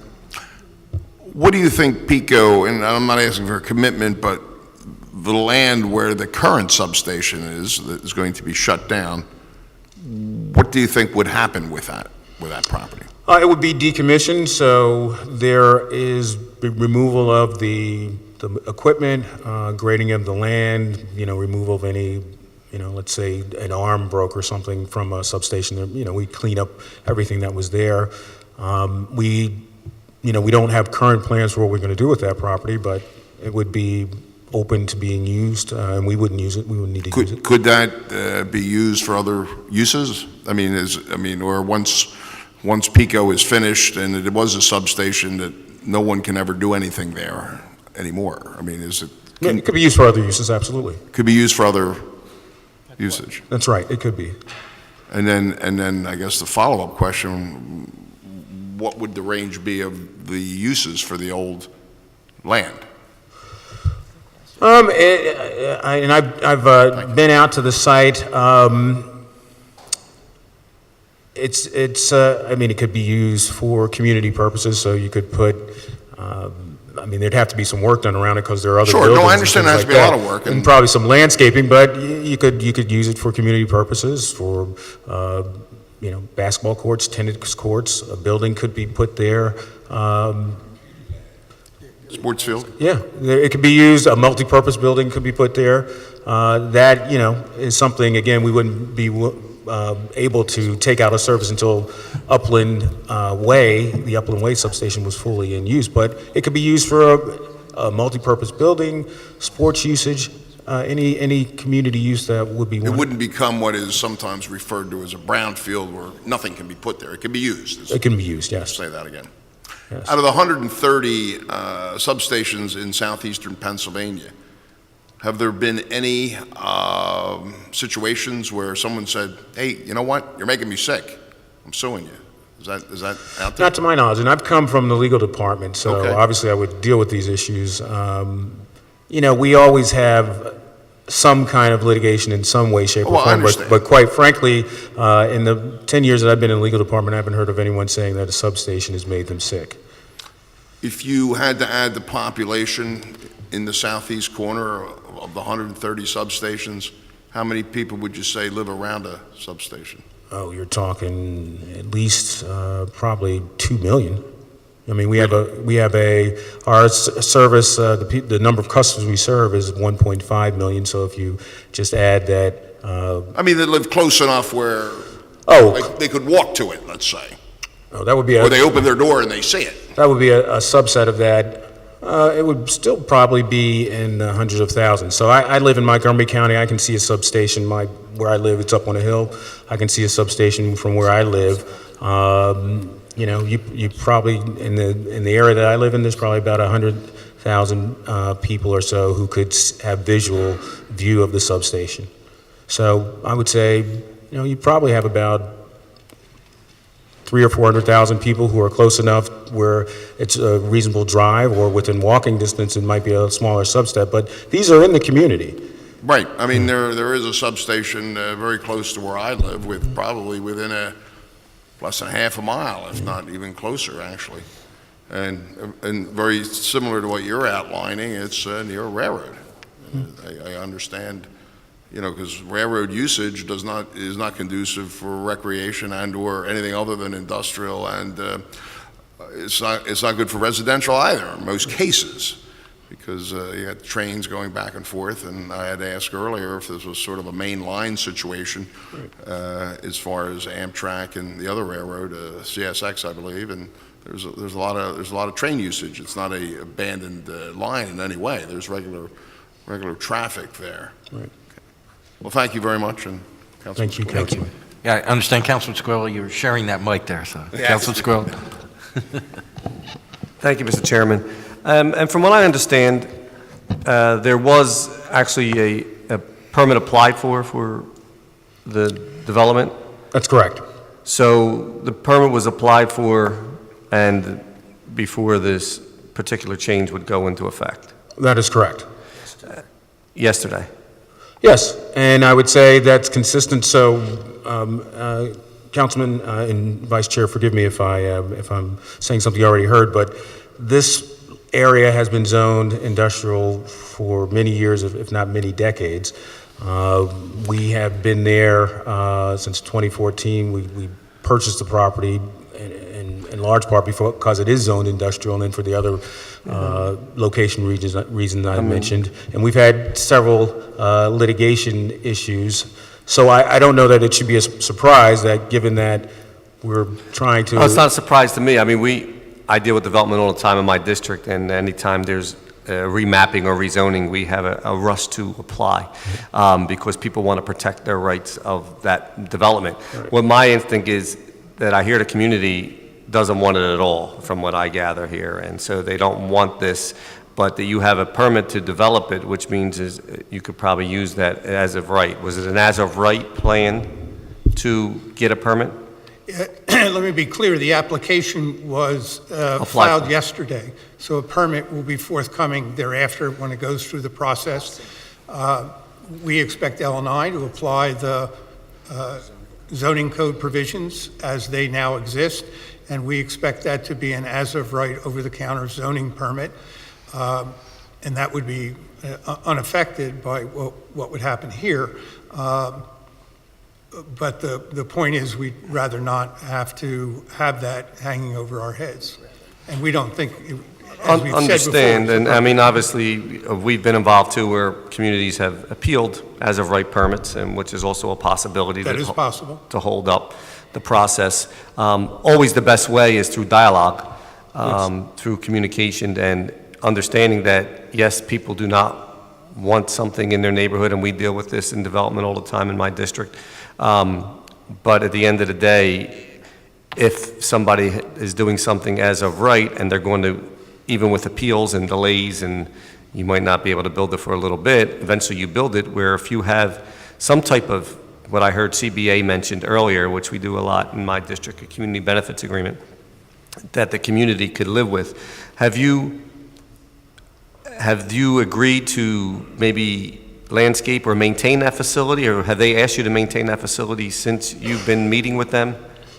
Yes, we've been asked to maintain the facility, and I mentioned earlier, we've gotten compliments on that, actually. So we cut the grass, we trim the trees, we do that on a regular basis. We'll be doing leaf removal, snow removal, we do debris removal. So, even though we're not building anything right now, we've been very careful, and this is in response to questions by the councilman.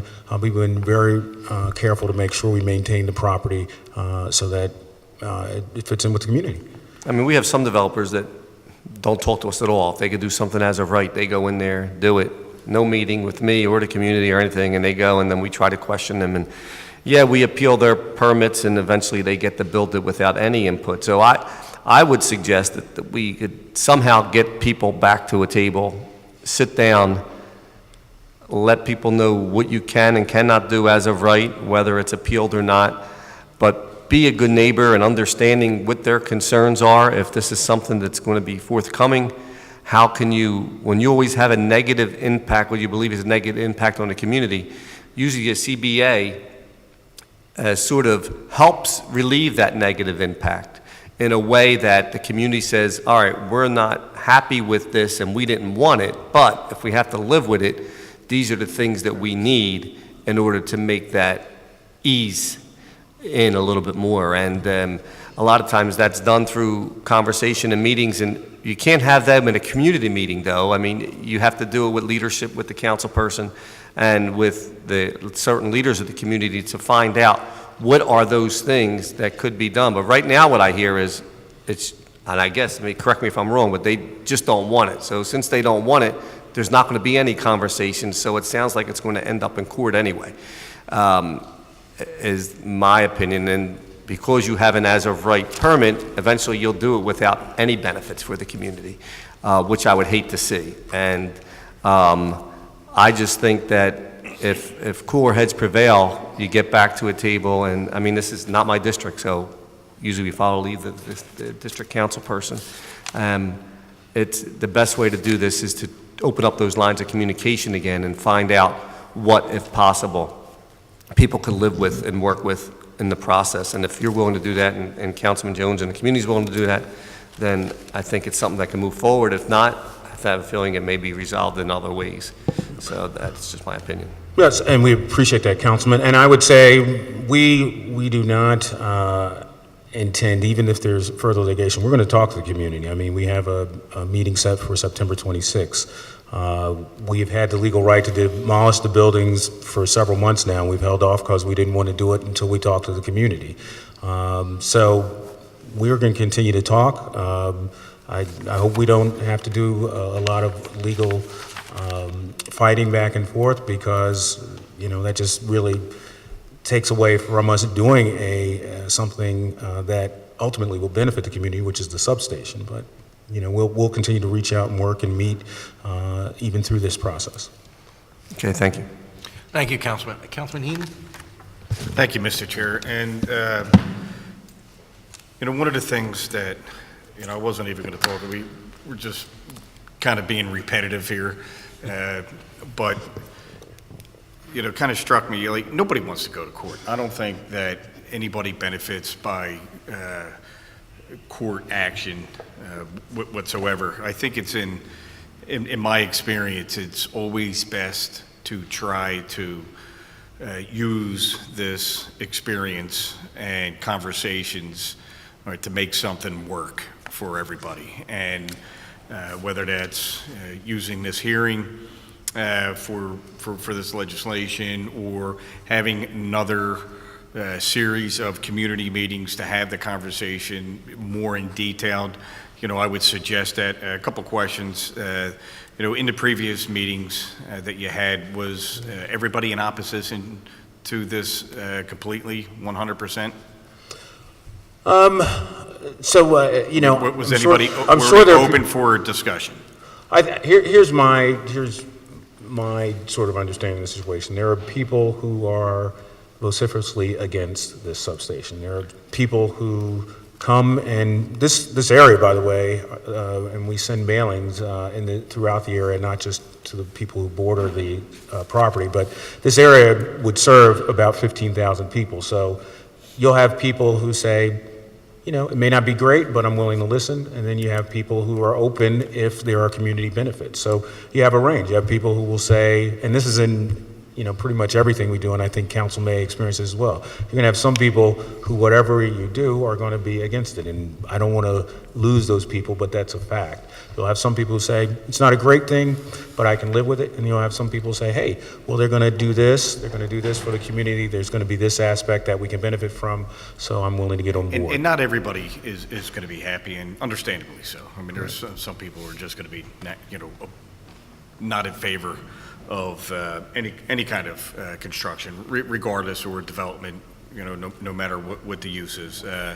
You know, but I would urge, you know, it sounds like that you are willing to sit with the neighborhood, you know, hear, like, you know, what are your top 3 to 5 priority? Like, what are your major concerns? All right, can we, you know, employ neighborhood folks in, you know, the future of that site? This is where I'm going to have to disagree with my colleague about industrial land preservation. All right, you know, I do think, even though it's a transfer station, there are going to be, you know, job creation opportunities for people in the community, you know, just on that site, and in the future, whenever you kind of modify and do that, and provide services for other future businesses that will now have a reliable source. So I think it's all part of the big picture. But I would say, Councilman Heating, you do hit a really good point. We're looking for ways to involve the community in the project itself, so there's going to need to be landscaping. Look, I heard a couple of things here today. Yeah. They want neighborhood participation, all right? They want jobs, right? They want reliability. They want to ensure that, you know, there's a buffer or something aesthetically that, you know, that is not going to intrude in their quality of life, and their, you know, when they look out their window or to walk out the door, you know, that, you know, they're a part of seeing what that looks like, right? Because they're going to have to look at it, right? Especially since it's across the street. 2, is there an opportunity, if it's not on site there, you know, as a good business partner, can, you know, find a spot for a little bit of a recreation opportunity for people to play safe in the community. And, And last, maybe use this as an opportunity to connect for real job training, within, direct employees, for PICO, in the community, and use that as a training opportunity to say, hey, look, not just construction, but this is what a substation or a transfer station looks like. This is why we do it. All we do is, when there's a problem down the line, we transfer it and reroute it and divert it from here to there, so businesses and homes can function until we resolve the problem. It sounds complicated, right? Maybe not to you, but most people don't understand what a transfer station or any other kind of utilities actually do. But without them, we can't survive. So I would seize this as an opportunity to really sit down with the community, as you had indicated that you are willing to do, and I think all of us are thankful for that. At the lead and Councilman's guidance to shepherd the community, through a process that can be complicated. It's going to be painful, but we can get through anything because we're the city of Philadelphia, all right? Because we're awesome, and the people are awesome, and nobody can underestimate us ever, all right? If we want to do something, we'll get it done. Absolutely. In total agreement. Wow, I like that. All right, okay. We're awesome, all right. Councilwoman Reynolds Brown. Good afternoon, and thank you for your testimony. Councilman Squilla very eloquently articulated what I would like to put on the record and leave with you, and allow me to give you a little bit of backstory. It took City Council 8 years to, under the, Councilman Clark and I were responsible for the ultimate merger of Parks and Rec.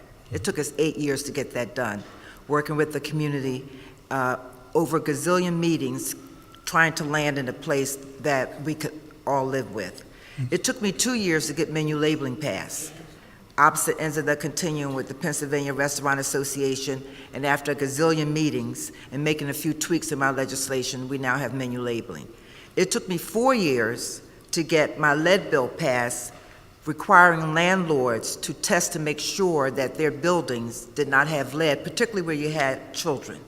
And I cite that because it's going to take a minute to figure out, presuming all heads prevail with the leadership of Councilman Jones, to figure out how we can honor the concerns raised by the community and look to Councilman Jones to see where we end up. I'm pleased to hear that the meeting initially scheduled for the 13th, you said, has been rescheduled for The 26th. the 26th of September. That is correct. And the principal goal or mission of that meeting is what? Well, the key thing we need to do in the short term is to demolish the old Pierce Phelps buildings. Is to do what? To demolish the old Pierce Phelps buildings. So those buildings have been there. One of them dates back to the 50s, one, I understand, predates that.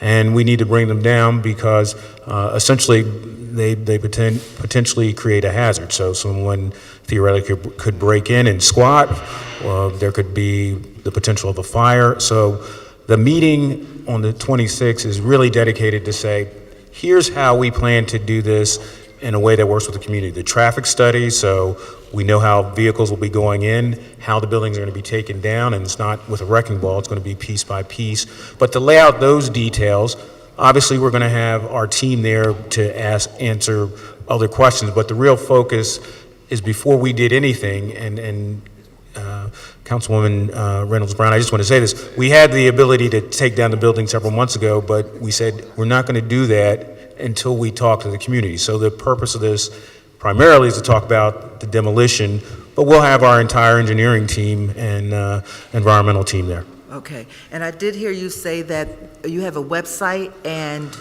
We have a web address where the community can submit questions, or we have a hotline they can call if they'd like, so that if they have questions, we get those questions. We have somebody who's monitoring even as we speak, and we will get a response out promptly, depending on the nature of the question. I mean, if it's a question we have to do some digging, it'll take a little more time, but if it's one we can answer right away, we'll get an answer out right away. Okay. So I've gotten with the program, recognizing that the internet is now and the future. but I'm particularly tuned in to seniors who may not have that in their world, in their home.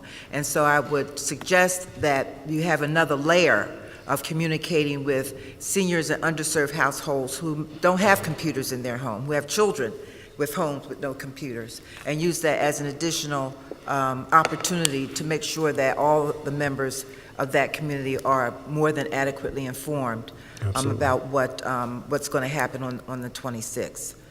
Absolutely. Okay. We do actually do handout flyers as well. So we send mailings. We had a person canvass the neighborhood with flyers with our prior notice, which we actually have today and tomorrow a rescission going out with the new date. But I understand what you're saying. We need to make sure that however you get your information, we connect with Use you. multiple layers Right. and mediums for communicating. Is PICO currently engaged in any other type of similar activity with regards to upgrading substations any place else in the region? Right now, this is our primary activity. So governmental and external affairs for the region falls under me as well, and this substation right now is the key substation that we're working on. Are there any other substations at the 130 that are close to 75 years old or as, I guess, dated as this one? Oh, I'm sure there are. I can have somebody run the numbers, but what we do, number one, because it's, it's a big expense. It's also a expense with respect to goodwill. We usually let these things run up to their useful lifetime. So I'm sure we have many that are quite old. Okay. The members of the community have articulated things that matter to them. I wrote down here training and employment of youth, which Councilman Heenan spoke about. So it would be, I had a former dance teacher who would say it would behoove you to just maintain a list of those concerns being raised by the community as the leadership and the leadership of Representative Cephas guide and what that ultimate CBA looks like. Councilman Squilla spoke, I think, quite eloquently as to the yield of what can happen when you keep talking. It's just important to always keep talking. Whether you end up there or not, it's important to keep talking. Absolutely. Okay, thank you very much. Thank you. And just to be clear, whatever happens out of this committee today, that discussion will keep going, right? Absolutely. Okay. I hope that's not an indicator that... No, you said that. I just wanted to repeat that. Okay, thank you. Any other questions? I see not. Thank you all. Thank you all for your time and Thank you. Thank you. Thank you very much, Chair. efforts. Sir, I think you wanted to come up. Is there anyone else other than this gentleman that wanted to speak? No? Come on up, please. You do? Come on up. Let me ask this one more time. Anybody else here other than these two individuals? No? Okay. All right. We've been here a while. Please identify yourself for the record and proceed. Please. Whoever would like to go first. Good morning. I think it's still morning time. I'm Sheila Bennett, a Winfield resident who has not gotten involved with the organization at this point. Yeah, get the mic a little closer. This is a hearing room that you can't hear in. It's a great place. I got some stuff going on. I'm a little emotional. I apologize. But I came out today because I heard about the meeting. I was informed of it by one of the WRA members a while back, what PICO was doing in the neighborhood. And I wanted to give my support for changing the zoning of the building. I understand what the folks are saying, mostly from PICO. There seem to be some contradictions in there, but basically, I support what Councilman Jones is advocating, and especially the piece about the trades. I'm a social worker by profession, and I think that it's imperative that we work with the young people. They're our future, obviously. I work at the morgue, the medical examiner's office, part-time, and I see the young black men, many from the Winfield, West Philadelphia, Overbrook area, who are coming in with gunshot wounds, primarily with gunshot wounds. I see a lot of the drug overdose situations, but the gunshot wounds, they're just killing the young black men and boys. And if they could have a career, I worked once with a young man who, in a job training program or job readiness program, and he had no idea, thank you. He had a goal, he set a goal after he'd been to prison for selling drugs. He had a goal to become a nurse. And he said that he never knew you could get a job and make that kind of money. Well, he was out selling drugs. He had a family he wanted to support, and he didn't want to sell the drugs. So there's value, an awful lot of value in job preparation, career development, and there's a need, I understand, I've been reading and hearing about for the trades, the skilled trades, that we spend so much time in the country preparing folks for bachelor's degrees that we overlook the trades. And so I support that. I think it would be an excellent location, an idea to implement some trades. I'm getting older. I really feel like an old lady right now.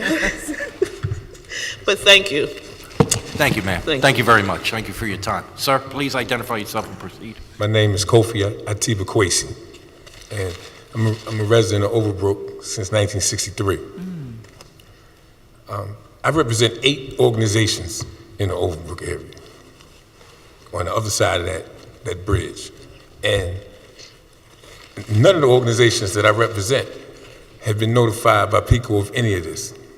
I found out about this construction they wanted to do through a newspaper article about 3 months ago, where they were talking about the fact that the community did not want it and there was going to be some hearings. I talked with the pastors' organization on the Overbrook side. I spoke with a few of the CDCs and a few of the RCOs, and none of them were aware of this hearing. I found out about this hearing last night. I received a text that said there was going to be a hearing this morning, and I began to text people and ask, did anybody else know? Now, I can't speak for what Winfield side knew, but Overbrook side was blind to this. The representative of PICO spoke about the distance of this plant, and I was sitting there listening when he said it's 75 feet from the nearest home, and that's about right, about 75 feet. The councilman spoke about there being a plant in his area, but he spoke about that plant being a half a mile away. I know no affluent neighborhood that has any type of electrical plant that is 75 feet from a home. Most of them are 500 feet and more from any home. The idea that there's going to be a power plant in that area, and I mean, like Councilman Jones said, you talk about job creation, but what jobs are going to be created by that? They're talking about something that may happen if some corporation comes around and they decide they want to build something. That community needs, and our community needs, jobs now. Job training is great, but we need jobs. Unemployment is rampant in our community there. And everything Pico was talking about is maybes, possibilities in the future. I believe that they already know, and I can't say that this gentleman knows, but just from the way that the sites are set up in other areas. I've lived in Roxborough. There are no electric plants within 75 feet of any house in Roxborough or in Manioc. They have distances. They put them in the middle of a field, and they have at least 500 feet to any house. And I don't think that's by chance. To build this and have it 75 feet from the community, from the churches, from where the children play at on Upland Way, I have to question that. And I have to question why they chose that particular area and keep talking about the grade. have a problem with that, and I think that Overbrook side should be just as concerned about this industrial plant going up as the Winfield side. And I think we should be notified in the same manner that Winfield side was notified, because it's going to affect us. It's going to affect everybody that lives in that area. I'm not going to be long about this. I just think that a lot of things that were set up here, I'm very concerned about. You know, I'm very concerned about the fact that it was said that the community was notified. And yeah, that side of the community was notified. We were never told anything. Okay, all right, thank you, sir. Thank you both. Thank you for your testimony. Could I add, Real quickly, because we need to move on, but please, yes. just I was concerned, I wonder if the gentleman in the brown striped suit, his research, the gentleman from PICO made it sound like it was just one article that talked about the ADHD and the stress and the Alzheimer's and all. He had a whole slew of negative impacts that this would have on the community, and it sounds like PICO can go ahead and do what they want to do anyway. Maybe I'm wrong, but it didn't sound like the research came from one article and that it was insignificant by any means. I just wanted to say that. I understand. Okay, thank you. Thank you both very much. All right, now, one chance at one chance at this, okay? Because otherwise we'll go back and forth. All right, that concludes our public hearing, and let's pause for a minute, and we'll be back. Thank you.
No.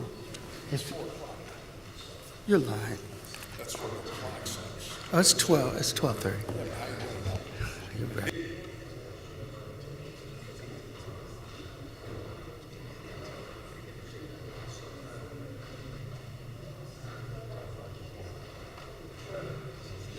All right, again, that formally concludes our public hearing. We will now go into a public meeting. Chair recognizes Councilman Jones. Thank you, Mr. Chairman, and thank you for the patience to hear all of the testimony to my fellow committee members. And this is why we get paid to come to work. We have good friends at PICO. We have the community that we are sworn to represent, and I am appreciative of the issues in front of us. What we will do, it's my understanding that by consensus, we will pass this out of committee without a favorable or a recommendation or a suspension of rules, which means it passes, but it's not on the fast track. We want to give PICO and the community 30 days to get together and talk about the issues, try to resolve them, try to come up with a community benefits agreement that satisfies health concerns, that it satisfies maybe even use concerns. You have that, and because people actually care about the development of the city, but also the well-being and health of our community. So this gives you a window of opportunity to handle that. What we want you to know is that nobody is too big to be stopped. And yeah, we don't want to go to court. I don't want your lawyers fighting I don't want it. I paid my bill yesterday to make sure that I didn't get cut off. So we don't want to have that kind of contentious relationship with an important stakeholder in the city of Philadelphia. But at the end of the day, they vote for me. And at the end of the day, I'm sworn to fight for their interests. And I appreciate my colleagues' belief in the fact that we would not act irresponsibly and that we really want you guys to figure it out. So with that, that concludes my comments. Thank you. Hold on. Yeah, where is the actual bill?